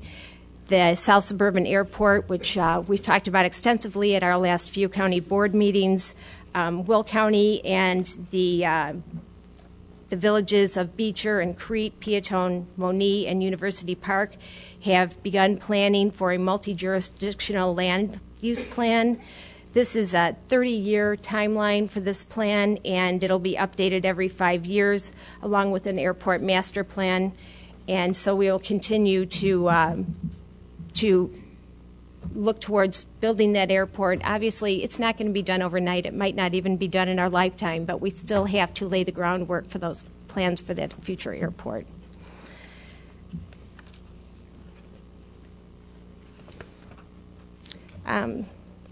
I think that's all I wanted to highlight today on that, but please do take the time to look through it more thoroughly, and please don't hesitate to make comments. Again, I apologize. It is a very lengthy document. I myself just saw this completed document this morning, so there is a lot to consider in this, and as I said, there are no earmarks, so the things that we're looking for is reauthorization of many of the programs that we have had success with in the past, as well as priorities of the county. Are there any questions on the Any questions for Leanne on regards to the federal legislative agenda, Mr. Mustis? I mentioned this in caucus, that we should probably look at some of the other economic development issues we have here in Will County. We'd like to see that added. The other comment I'd like to make is the Homeland Security. Basically the collar counties are cut out of Homeland Security money. And we know the great job Cook County did. Would they waste $50, $60 million on cameras that never got put up? Money that could have been used in places like Will County. This is just bad policy by the federal government to cut out other large counties. I believe that DuPage County is the only county in the country over 1 million that receives nothing. I mean, this is just bad policy by the federal government. Cook County certainly hasn't been a good steward of the money. I mentioned the surveillance camera scandal that's there, and now being, of course, investigated by the U.S. Attorney and others. So I do think we need to continue to make the case why money should come in to places like Will County. There's no reason for Cook County to get the credit of our assets, such as refineries, nuclear power plants, and I'm not aware of them ever assisting us in anything. So I do think this is something that we need to bring to light, and why some of these funds should come to places like Will County and the other collar counties. So just wanted to throw that in. Thank you. Mr. Howard? I'd just like to take the opportunity to compliment Leanne Goodson. I recently ran into her in Springfield, and you talk about a political climate where you got to be 100 different places at 100 different times and 100 different committees. I mean, Leanne does an outstanding job, and it's reflected in the report. The amount of issues she has to cover, the amount of things she's got to stay on top of, it's unbelievable. So I think we all need to pay her a compliment on this. Thank you. Thank you, Mr. Howard. Truly, I appreciate that, but I have to say that it is definitely a legislative committee team effort, and that a lot of times if I'm not aware of something, then one of my other fellow committee members are aware of it, and they're able to update us as well. Thank you. Any other questions? Any other questions of Ms. Goodson? Seeing none, Ms. Goodson, you'd like to make a motion on 1289? Yes, I would like to make a motion that we support Resolution 12-89. Moved, second by Mr. Argadelis. Any questions? Previous roll by Mr. Babbage, second by Ms. Trenier. All in favor signify by saying aye. Contrary, motion has carried. Thank you. On the state level, we have recently passed an important deadline. Last Friday was the last date to get bills either into a committee and out to the floor, or if it was still in committee, then it essentially went to rules and has died in its current form. Let me just caution you.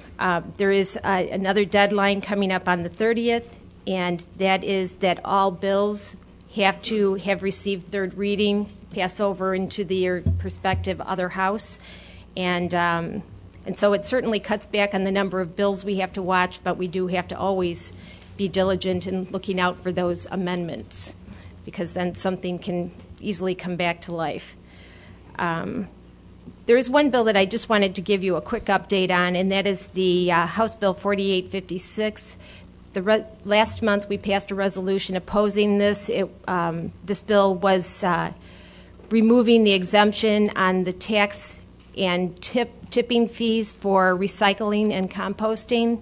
And because of the diligence of Will County, as well as other entities and, of course, lobbyists on the behalf of supporting our position, this bill has been shelved, and now it basically contains a task force. And it seems rather harmless, but we did receive an update from Lee Edelman today from Waste Management, and we do have to be diligent in watching this because task forces do impose mandates. So it's better than it was, but we just have to continue to be diligent. And that completes my report today. Thank you very much, Leanne. Moving on to Capital Improvements Committee, Mr. Mayor, Chairman. Mr. Executive and fellow board members and folks, I wanted to wish everybody a happy St. Patrick's Day. I have no formal report, but I also want to thank a young lady who was out in the audience who passed around the only opportunity I had to wear the green today from the 4-H Club. So thank you very much. You've been sitting out here for a very long period of time and dealing with all of us. So thank you again for awarding me a green button to help celebrate St. Patrick's Day here today. Thank you, Chuck.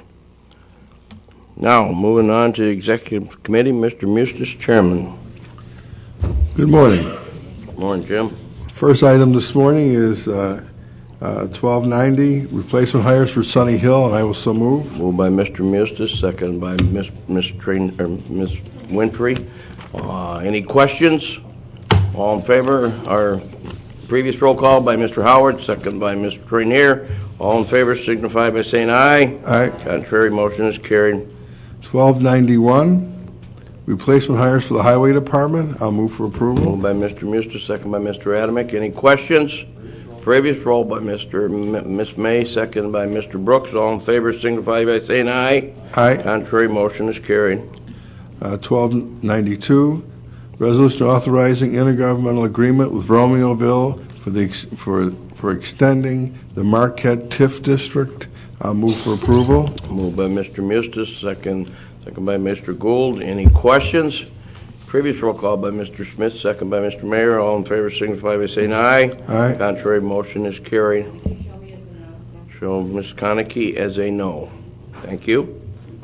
1293, a resolution authorizing renewal of wrap around liability insurance for the Will County Health Center. I'll move for approval. Moved by Mr. Mustis, second by Mr. Brooks. Any questions?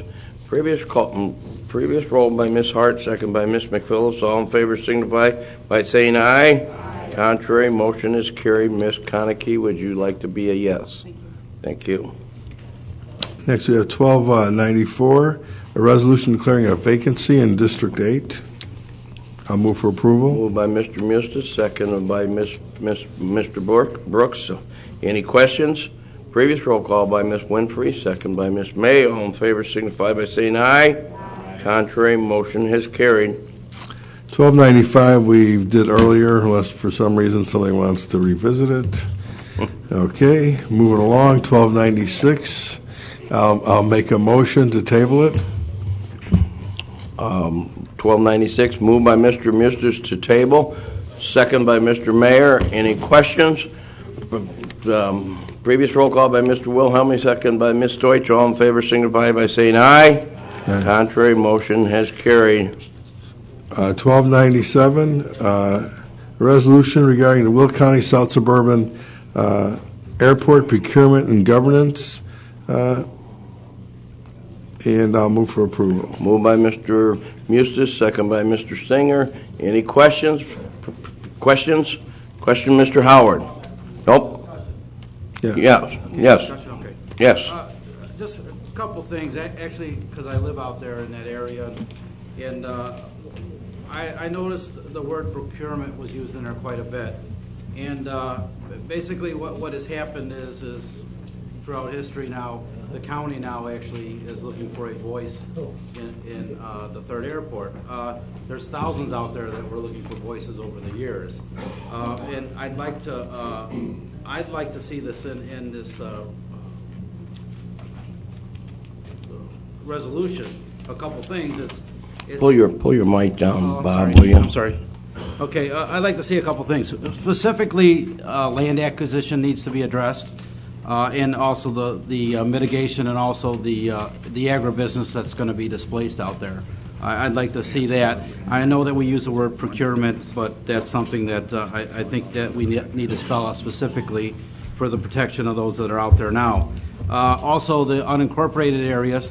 If you look at the residency of the municipalities and you look at the unincorporated areas, there's a large group of people that live in the unincorporated areas that look for representation. They look to us, the county. They also look to the townships. Townships historically have their hand on the finger on the pulse of the residents that live in that area. I think that that's something that should be addressed. I think that they need a voice in this because, again, you look at it, if you've got 6,000 people or 3,000 people living in a municipality, 3,000 people live in the unincorporated area, basically they view themselves as another type of municipality where we're like the surrogate municipality for them. So I'd like to see that addressed strongly in this, and I understand this will be a non-binding resolution that we're passing anyway. Mr. Mustis? Yeah, I understand what you're saying there, Mr. Howard. This resolution has a single purpose, and that is to address procurement and governance and legislation. All those issues that you just mentioned, we have addressed in resolutions, prior resolutions. Certainly, we could probably pull those out. We could look at them if you like. We could reinforce what's in those, but we can only put so much in a particular resolution. And this resolution really is to address procurement and governance, which is extremely important at this juncture. Keep in mind that we are trying to address a airport commission in Alnac that is moving forward, and we in Will County need to step up and say we have a different plan if you're going to build an airport. We've addressed issues of land acquisition, of communication. We have had some success in this type of regard. That ombudsman has been appointed. We've opposed quick take. We've opposed land acquisition without people being given fair value for their property. So I would ask that this resolution stand as it is, and if you'd like to readdress some of those other issues with the state, we can do that. But this is really to move forward with procurement and governance, and it is actually purposely is to those narrow issues. So I would ask that we stick to those two issues in this resolution. Okay, Bob. Yeah, thank you. Ms. Deutsch. I think that this resolution is long overdue and that it should have been done years ago. And I also think it's something that we as county board members can take back to our municipalities and to our townships, and urge them to also pass documents, to also pass a resolution similar to this to get more people on board with it. Great idea. Great idea. Mr. Singer. Mr. Singer. Yeah, thank you, Mr. Executive. I just wanted to shed a little light on this because I introduced this resolution for a few reasons.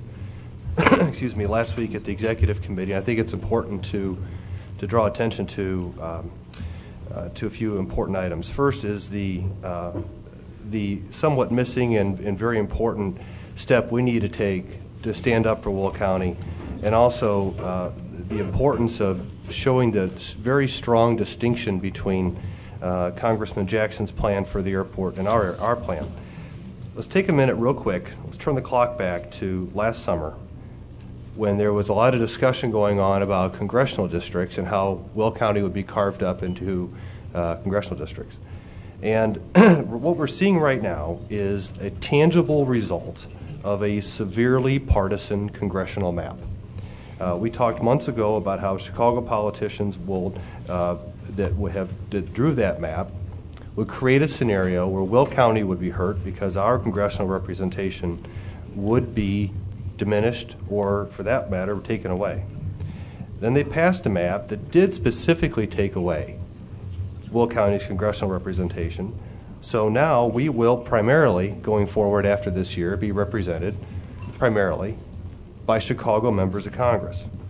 And there's a number of people in this room that stood up and tried to defend Will County in that process, and there's some people who didn't, and frankly it's a darn shame that all of our local leaders did not stand up for something that is that critical.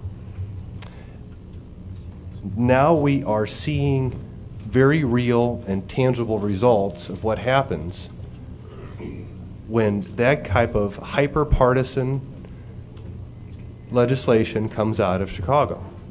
There was an article in the Northwest Indiana Times March 2nd where leaders of Alnac are talking about their perspective on Will County now and what they think about it.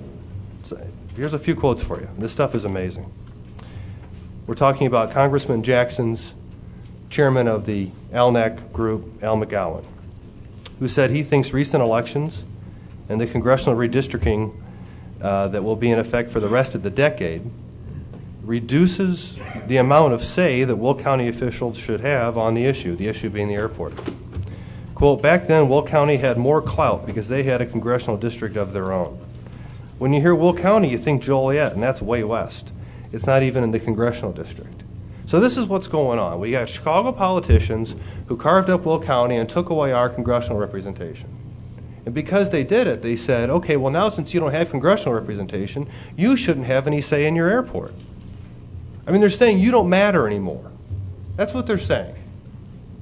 tough, Will County. You don't matter anymore. We've taken away your influence. We've taken away your congressional representation, and now you're stuck with it. That's what they're saying.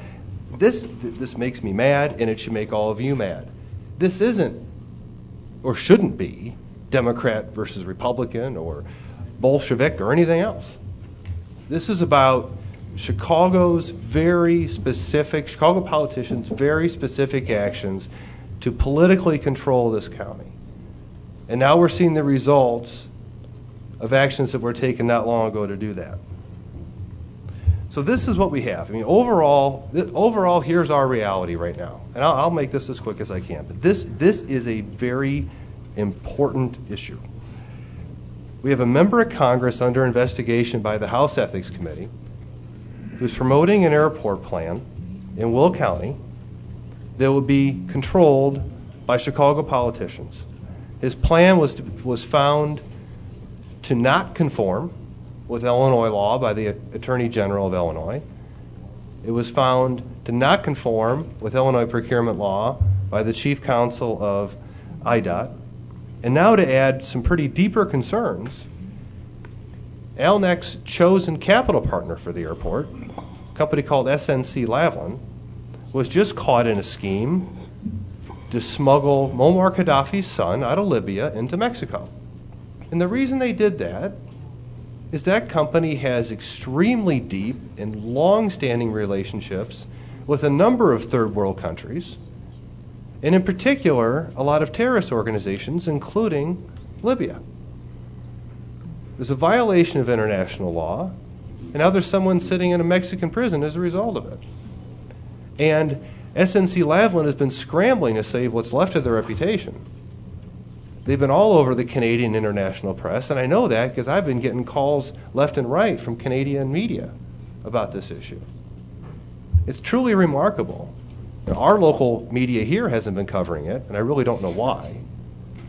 But it's a big deal, huge deal, in a lot of other countries. So that is the reality we're facing. And by the way, that story about SNC Lavalin and their connections to the Libyan government and is trying to smuggle a terrorist into Mexico was reported in the New York Times on February 10th, 2012. Those aren't my words. That's the New York Times. I mean, only in Illinois, could the state of Illinois still consider viable and reasonable a project that the state of Illinois' officials have said does not conform with Illinois law, has a capital partner with close ties to terrorists, promoted by a congressman under investigation by the House Ethics Committee, to build a project in our county and have it controlled by others. That's what we're facing right now. And now just to add a little salt in the wounds, just to rub it in a little more, ALNAC wants to name the roads that would serve the airport after the mayors of Bensonville and Elk Grove Village, who have veto authority, by the way, according to Jackson's plan, have veto authority over anything we'd want to do. And they want to name the call sign of the airport after Congressman Jackson himself. I mean, just to rub a little salt in the wounds there. You know, those are more anecdotal things. The real matter here is the policy. Now let's contrast that to what our plan has done. Our plan and what we've been promoting conforms with Illinois law. It's a responsible plan. It would achieve our desired results. And it's already been supported by a legislative chamber in Illinois. It passed the Illinois Senate. That's what we're dealing with. So the proposal, the resolution in front of you makes it very clear. Congressman Jackson's plan is faulty. It doesn't comply with Illinois law. It's not good for Will County. It's not good for Illinois. And most of all, it's not responsible. So we're urging the governor to do the right thing, steer away from partisan politics, and instead move toward policy that is achievable so we can deliver a project that's economically viable to the state of Illinois, and to work with Will County to accomplish that, to that end. Thank you. Mr. Howard. Mr. Executive, I know you've been involved with the battle over governance of the airport. Can you bring us up to date where we're at on that now, Larry? Well, we definitely, Mr. Singer, hit on some of the definitely hot button points, and in regards to our continual continual charge in regards to the fact that as John Grueling, as myself, as Jim Rolfe, the head of the Business Labor Coalition that is pushing forward with a bona fide plan that lawfully will be able to design, build, and operate an airport, if there is to be an airport in Will County, that we have the only viable plan that meets all the necessary requirements. And again, the reason Mr. Mustis' comment in regards to the procurement, Mr. Howard, was the fact that we all agree, all have, ever since it was promoted, agreed that Mr. Jackson and the ALMAC group never followed Illinois procurement law when they put together the plan. You don't hire two companies to come in and be your consultants, have them draw up an RFQ or an RFP, and then turn around and be the only ones that create a company, then are the only ones that bid on it. And so if that isn't a slap in the face of transparency and procurement, there's nothing else there. So anyway, these issues we have continued in regards to promoting the issue of our plan, the Business Labor Coalition's plan. Mr. Mustis and I was together just this week earlier for a meeting and with the CED and Jim Rolfe's committee. And next week we are going to see hopefully that a group from our group is going to meet with the governor and basically really lay out another statement in regards to that no matter who the governor of this state is, no matter who the congressman of this district is, no matter who the state legislators or the county executive or the county board members are, from this day forward, that one thing will always remain the same, and that airport will always be located entirely in Will County. And there should be no questions asked about who should have the majority of a governance plan. There's room for everybody to participate.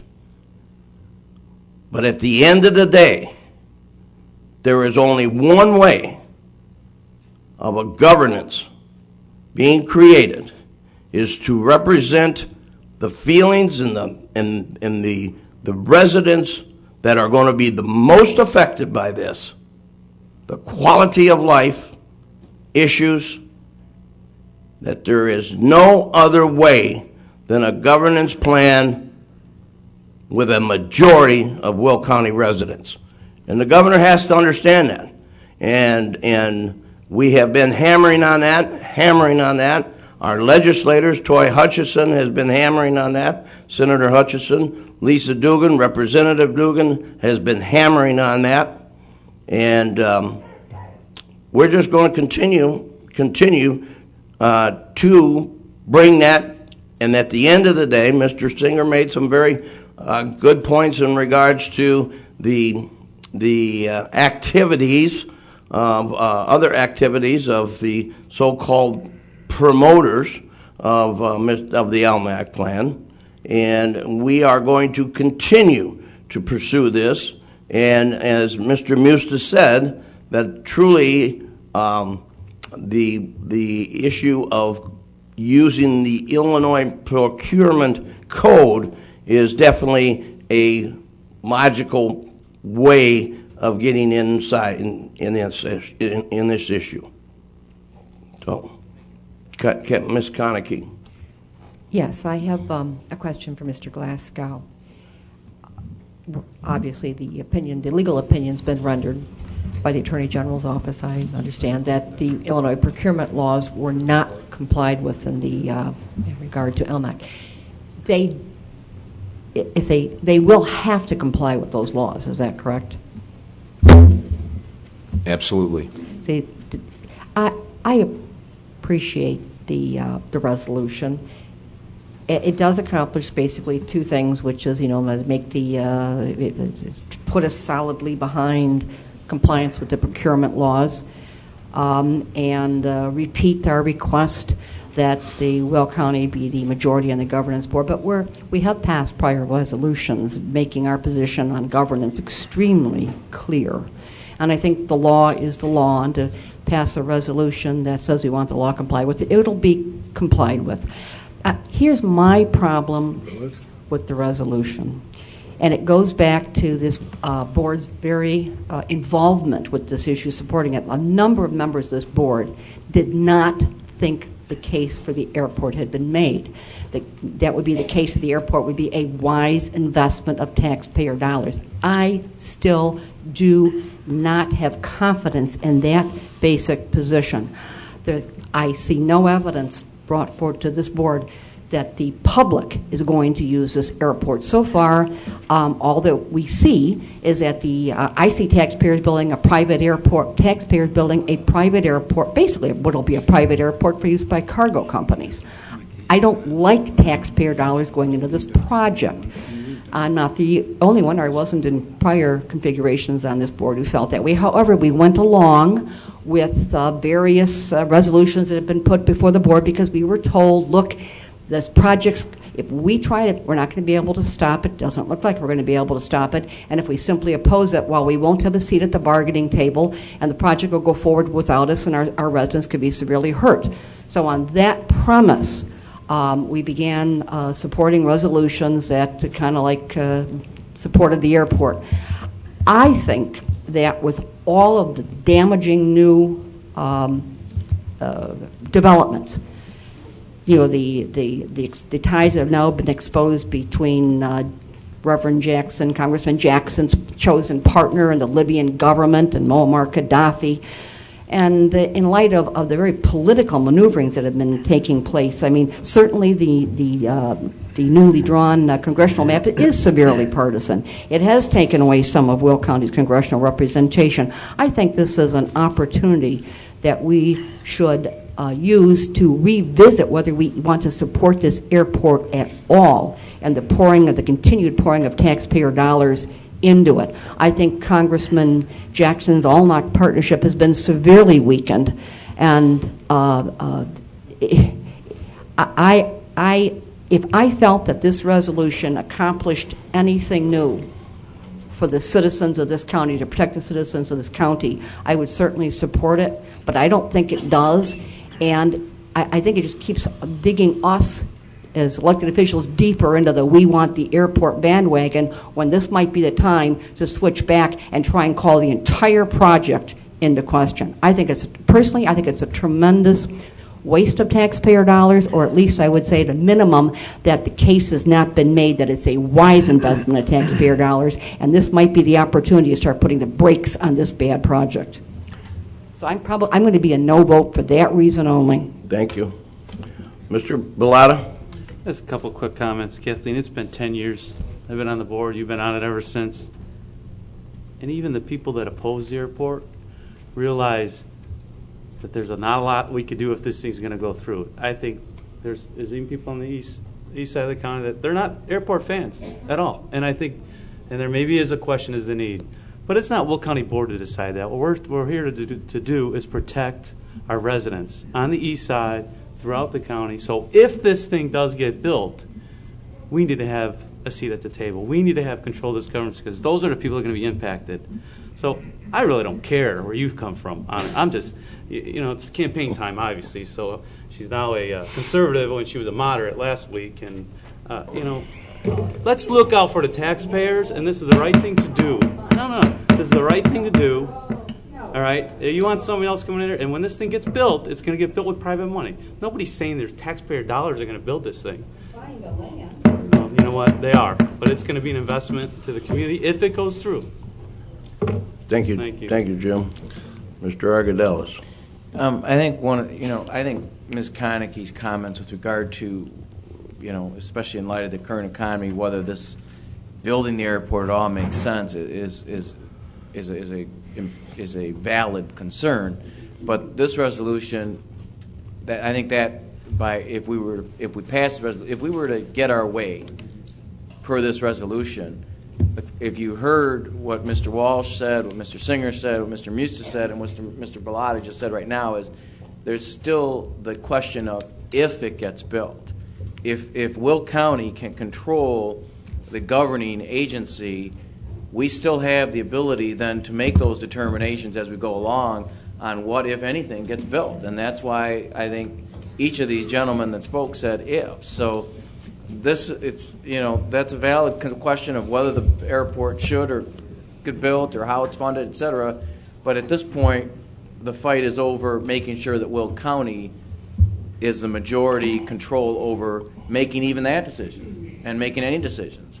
So I support the resolution with that understanding, as has been stated by, as I said, Mr. Walsh, Singer, Mustis, and others, Mr. Bellotti, that we would still have the ability to make that evaluation, that how it's funded and whether or not it gets built and in what form, et cetera. So I think that's a valid point, and I think it's a point that we would have control over if our wishes are granted, if you will, per this resolution.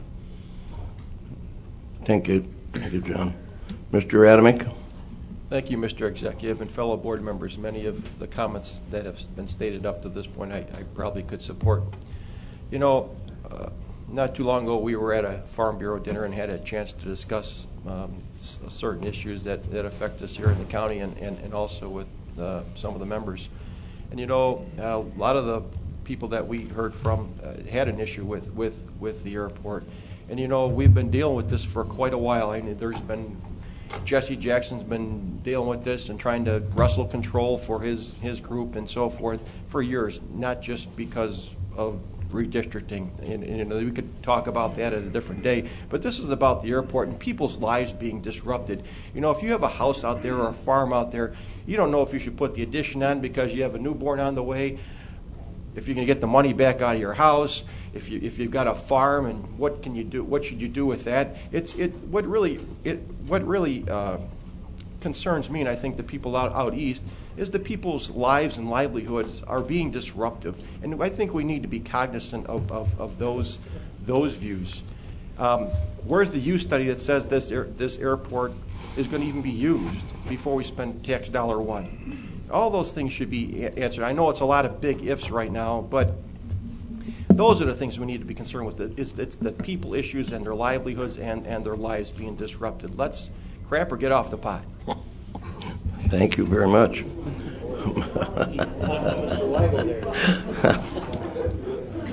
Miss May.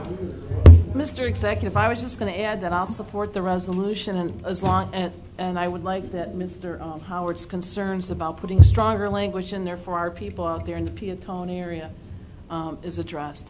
And I know, Mr. Walsh, you've done everything you can to make sure that Will County is in control of this airport. Mr. Singer, we hear you loud and clear.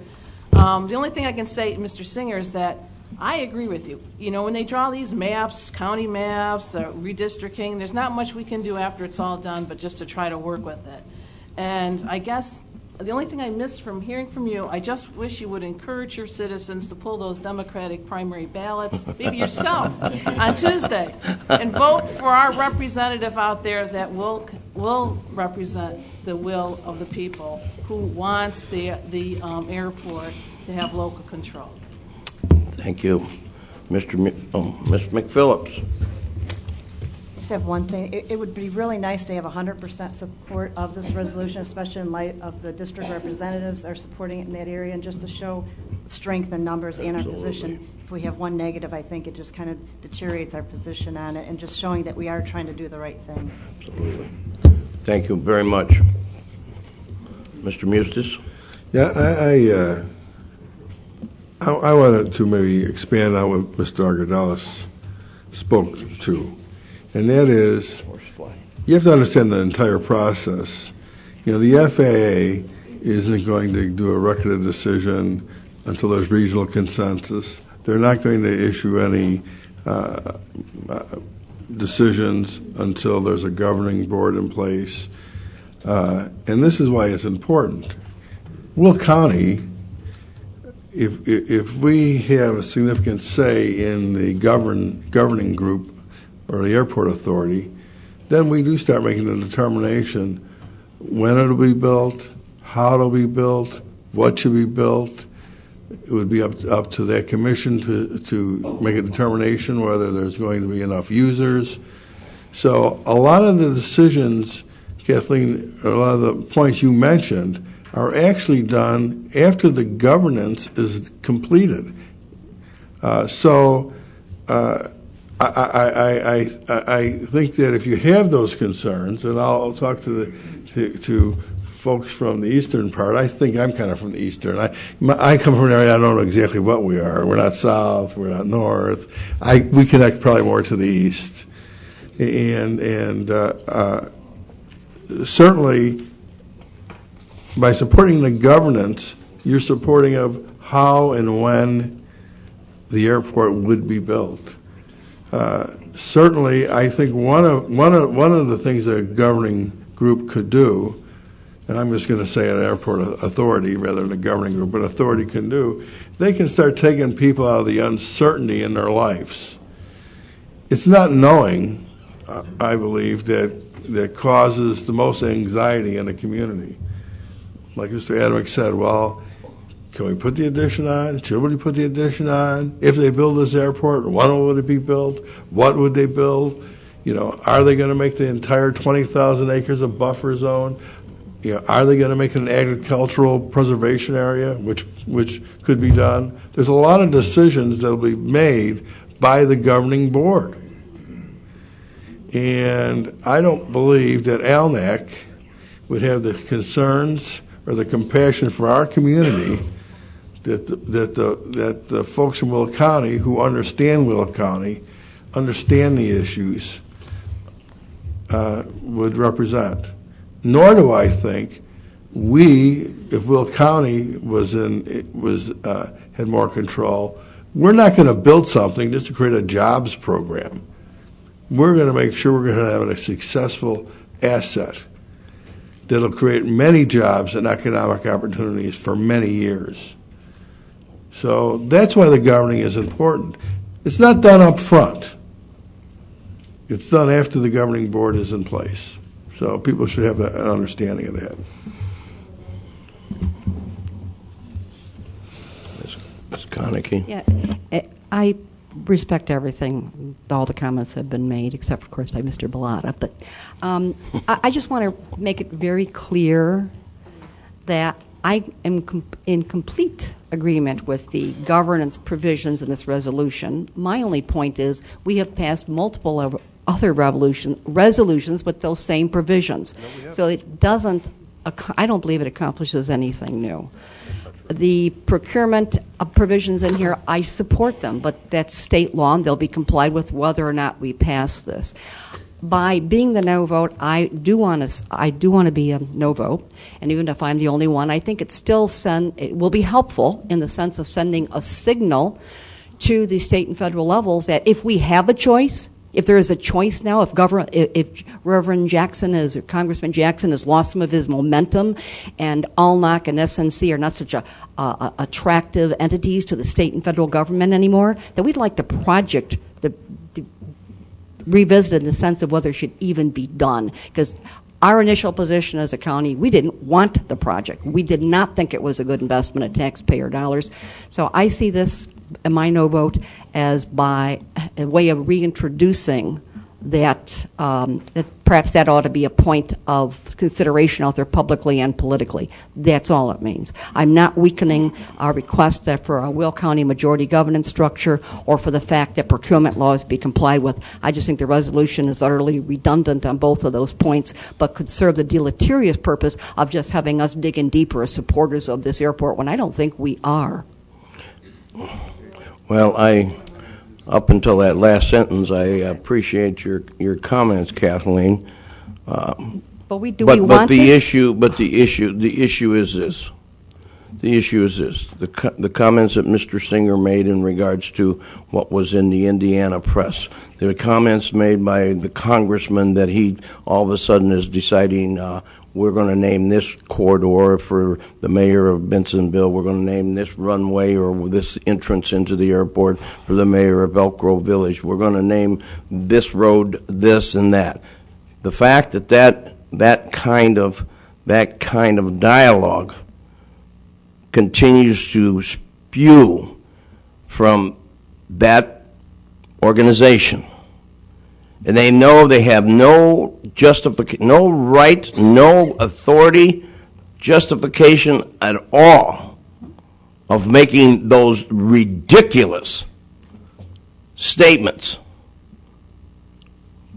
But it sends a message to the average citizen out there that reads the fact that they plant the seed of that we are this far along, we are only this far away from being recognized by the governor. I'm sure that Mr. Mustis is in this board's resolution today. The end result of that resolution would be to tell our citizens of Will County that no matter what, we will not cave in, we will not back up until the time comes that the decision is made that there is a governance board, and a governance board that is controlled, and the majority of that governance board are Will County residents that are going to look out for the quality of life and the issues that affect our Will County citizens. And that's what this is about. And I'm going to tell you that if the discussion, if it is passed on through the press, Mr. Jackson's just going to continue to say, see, I told you so. Will County has not made clear whether they are supportive or not of this proposed airport. Mr. Howard. Just one last quick comment. And my colleague over there, and I have trouble pronouncing his last name, Mr. A over there. Okay. I love that man because he actually put it in the right perspective. He said basically what this does, it puts it in our hands where we make the decision ultimately, the governance of the airport, and whether we want it or not. It finally puts it back into Will County's hands, and I think he actually eloquently made that point. So again, I love you, Mr. A. Thank you. Ms. Trainier. I do think that this resolution is important, and I'm going to vote for it because we have to keep putting our position out in the press on a daily basis, on a weekly basis, on a monthly basis. And we need to know not only that we're talking to our new congressional representatives that'll take office in November, but that we get our residents to talk to them as well. They need to understand. And if we just back down and say, well, we're not even sure we want it, then Jackson will take a hold of it, and that'll be the end of it. And I don't want to see that happen. Will County needs to be the governing voice. Thank you. Any other discussion? Mr. Mustis? The only other comment I would make, and then I would ask to go to a vote. Yes. This board, over the last 20 years, has supported the airport. The majority. I mean, we've had resolution, a number of them, supporting the third airport, and when there was multiple sites being considered, Will County supported the Will County site. So the reason I say that is because I don't think there's ever been a question whether this board and this county supported the airport. Now, and the reason I'm saying that, Ms. Konecki, is that this board has supported the airport, so I think it's clear to the board over the last 20 years has done a number of resolutions of support, and I've never seen anything else to the contrary. And that doesn't mean it's been 100% support. There certainly has been splits on the board, and certainly the eastern part of Will County and folks who have represented the eastern part of Will County have had a different perspective, because those are the folks and those are the representatives that have been are going to be directly impacted. But the board has supported the airport for the last 20 years, and it's done in a number of resolutions. I really would like to just take a vote on this, All right. Kathleen. Madam Clerk. I'll call the Madam Clerk, question. call the roll. Bellotta? Yes. Adamick? Yes. Deutsch? Yes. Howard? Yes. Singer? Yes. Weigel? Yes. Drayle? Yes. Hart? Yes. McPhillips? Yes. Costa? Mayor? Yes. Trainier? Yes. Argadelis? Yes. Goodson? Yes. Brian Smith? Yes. Gould? Yes. May? Yes. Rozak? Yes. Konecki? No. Zagrosi? Yes. Brooks? Yes. Winfrey? Yes. Babbage? Yes. Wilhelmie? And Mustis. Yes. Thank you. My next item Wait a is... minute, wait a minute, Jim. Oh. Brooks? He's not here. He's not here. Yeah. Pastor Brooks.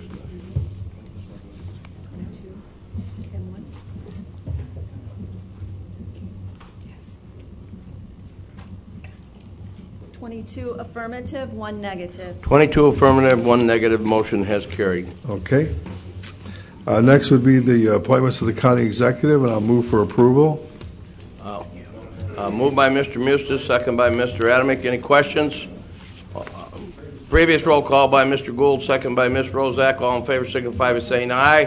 Contrary, Ms. Konecki, would you like to be a yes on this? Thank you. Thank you. Thank you very much. And that concludes my report. Thank you very much, Executive. Jim. Announcements by the County Board Chairman, Mr. Mustis. Yeah, I got up at 6 this morning, and I turned on my TV to watch the news. And what do I see? They're following the car of former Governor Blagojevich on his way to the airport. Another unfortunate chapter in Illinois politics. But as we sit here today, it does make me think. We talk about the airport, and it has been part of the problem with the airport, is there hasn't been the transparency that we need. There hasn't been transparency by this governor on the airport. A lot of backroom dealings and arm twisting. I guess that's why Governor Blagojevich is on his way to Colorado. And then I look at Will County, and we received the Sunshine Award, which is about transparency. Now, that's about transparency on our website. But Will County truly is a transparent county. We do everything up front for the world to see. And that's what I think sometimes makes it difficult for us to deal in the airport politics when so much is being done behind closed doors and not transparent. A lot of deal cutting, a lot of horse trading. You can call it what you want. You can call it part of the political process. And that's what some would like to tell you it is. Certainly that was the stand of Governor Blagojevich. This is just business as usual. This is just politics, good old horse trading. Well, if this doesn't change, and if this state doesn't become more transparent, how many more governors will be making that trip to Colorado or somewhere else? I forget where Governor Ryan is, where I would have mentioned that president. But I'm proud of the fact that we're transparent, that we work together, we disagree, and we don't dislike each other in the end. Or at least not for more than a day. So just remember this. We have it right in Will County. We're a transparent county. We'll continue to do that. And sometimes that may work to our disadvantage, but in the long run, we'll always have our integrity. And that's also important. next time we meet, I mean, this feels like baseball weather, doesn't it? I think our next meeting, the season will have started. Always great hope. Not as much hope as I've had in the past, but maybe we'll have some surprises, both on the north and south sides. Everyone enjoy the great weather, and it looks like we're going to have 70-degree weather for the next 5 days. You golfers, I'm sure will all be out if you haven't been out already. And, you know, for those folks like getting their gardens, you may be able to get out there, start planting those flowers a little early. So everyone have a great day. Thank you. Thank you, Jim. Next, Majority Leader, Mr. Bellotta. On the table outside the room, I have my petition started for St. Patrick's Day to be a national holiday, if you guys want to go do it. And Larry, I think he was the first one to sign it, so it worked out good. So I just made a couple announcements, just to make sure everybody saw what was on their desk. I know Ann didn't mention the Will County Children's Advocacy Center, where they're men who cook, and I do know one person that does cooking it, and he practices for days. And I mean, this is like a big, important, which is great, and it's for a great cause. So support State's Attorney Glasgow on Saturday, 24th. Reminder of that, and also the Will County Extension. I'm sorry, University of Illinois Extension here in Will County. They have their spaghetti dinner April 13th. Last year was a great success. Obviously, we all know that's a great program, and I encourage everybody to go show up and support the cause, because it is a great cause. And if you're going to celebrate the next federal holiday, please be careful and be smart. Thank you. Thank you. Our Minority Leader, Mr. Adamick. Thank you, Mr. Executive and fellow board members. Seeing as Jim Bellotta has mentioned our men who can cook, and so did Ann, I'm not going to give you one more commercial because the word's out. But I would like to mention another thing that the State's Attorney's Office has taken up, and that's the Taylor Babick blood drive. They're going to have a blood drive at 121 North Chicago Street Thursday the 29th of March. So all that can be available, if you could take a few moments out of your day to give some blood. As you know, blood is the kind of like the oil in a car. It helps you to survive and live. March is tornado preparedness time, and we need to keep those things in mind, especially in lieu of the tornadoes that came through southern Illinois and a variety of other states. It's always wise to be prepared and to take cover when those sirens and alerts are out there. One last item is our new whip is going to be Diane Seiler-Zagrossi. She's going to take over for Frank. Do you want to say a word or anything? Basically, I just want to say thank you. I look forward to working with my party as well as the full county board to a greater extent. So, thank you. That's all. Thanks, Diana. Thank you, Wally. And Diana Ross, thank you so much for. We'll see everybody the 13th of April. Great cause, a wonderful cause, and got forms, and I think there's potential sponsorships and everything else that all of us as elected officials could help out with a little bit of extra for them. So so Friday the 13th of April, and over at Lincoln Way West. And for those that were there last year, you get a great meal for the bang for your dollar, and wonderful cause. So, yes. Oh, that's right. Jim, why don't you speak on that, Jim, just a little bit? On April 13th, it's all day, and then in the evening there's some rock bands, if any of you were young enough to appreciate that. Anyway, we have a heroin epidemic. We have a heroin epidemic that is really, really frightening. Pat O'Neill just told me the other day, we're on a pace for 60 fatal overdoses this year coming out of the box. We had 30 last year. This stuff is flowing into this country faster than anyone can stop it. The Taliban is giving us the finger and saying, here it is. And they threatened us. They're killing our children. They killed our soldiers. They hit the Twin Towers. I wish we could dump Agent Orange on the stuff. Corey, is there a way we can do that? No, I'm serious. It's amazing to me that with all the technology we have, they're growing the poppies right out in broad daylight. We can fly planes over the stuff, and then it comes in here, and it's so pure that it can be snorted or smoked. So young children in Naperville had 3 overdoses last year, so it touches every economic strata. It doesn't matter where you live. You can get 13 hits for $100. That's less than a movie ticket per hit. And the way kids, unfortunately, are utilizing alcohol today, if a young kid is drunk and somebody says, here, take a snort of this, that could be the last thing you ever do because it's so pure, it hits the brain receptors and you stop breathing. So we need to get public awareness out in an emergency manner, and that's what we're trying to do at Lewis.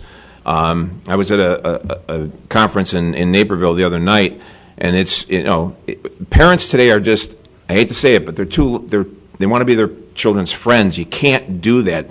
There are so many depraved things out there to distract them. It's mind-boggling.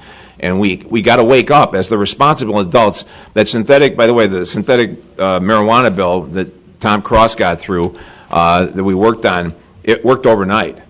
The 350 tobacco merchants, they all stopped selling in one day. Now that was nice because when we said we're going to lock you up, well, they're legitimate business people, so they stopped.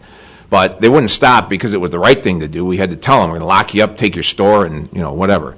So, but that's a gateway drug. That's off the charts right now, or off the table right now. But it could sneak back through the back alleys.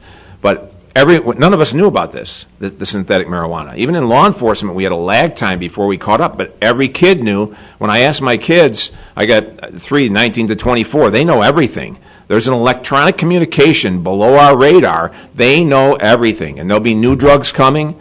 We got to start ratcheting this up, and I think that this Lewis thing could bring this community together in a special way. We can serve as a model for the whole state. So I know you still got to go to the extension, so you got 2 places to go, but we'll see you on the 13th. Thank you. Yes, definitely on the 13th. If our elected officials could just spend 30 minutes or an hour out there to see what has transpired over the last 8-9 months or a year, that what we have put together here, and I have to say thank you to Anastasia Tusky. My communications person has been leading the charge, but everybody has been involved. The health department, everybody. I can't thank them all enough for the ones that have participated. And as Jim said, this is a very serious epidemic that is hitting us, and it's coming right out of Chicago, right out of the west side. They drive right up there and buy it off the sidewalk. And we need to awaken our people. So teachers, students, parents, everybody. So thank you. We will stand at recess until Thursday, April 19th, 2012.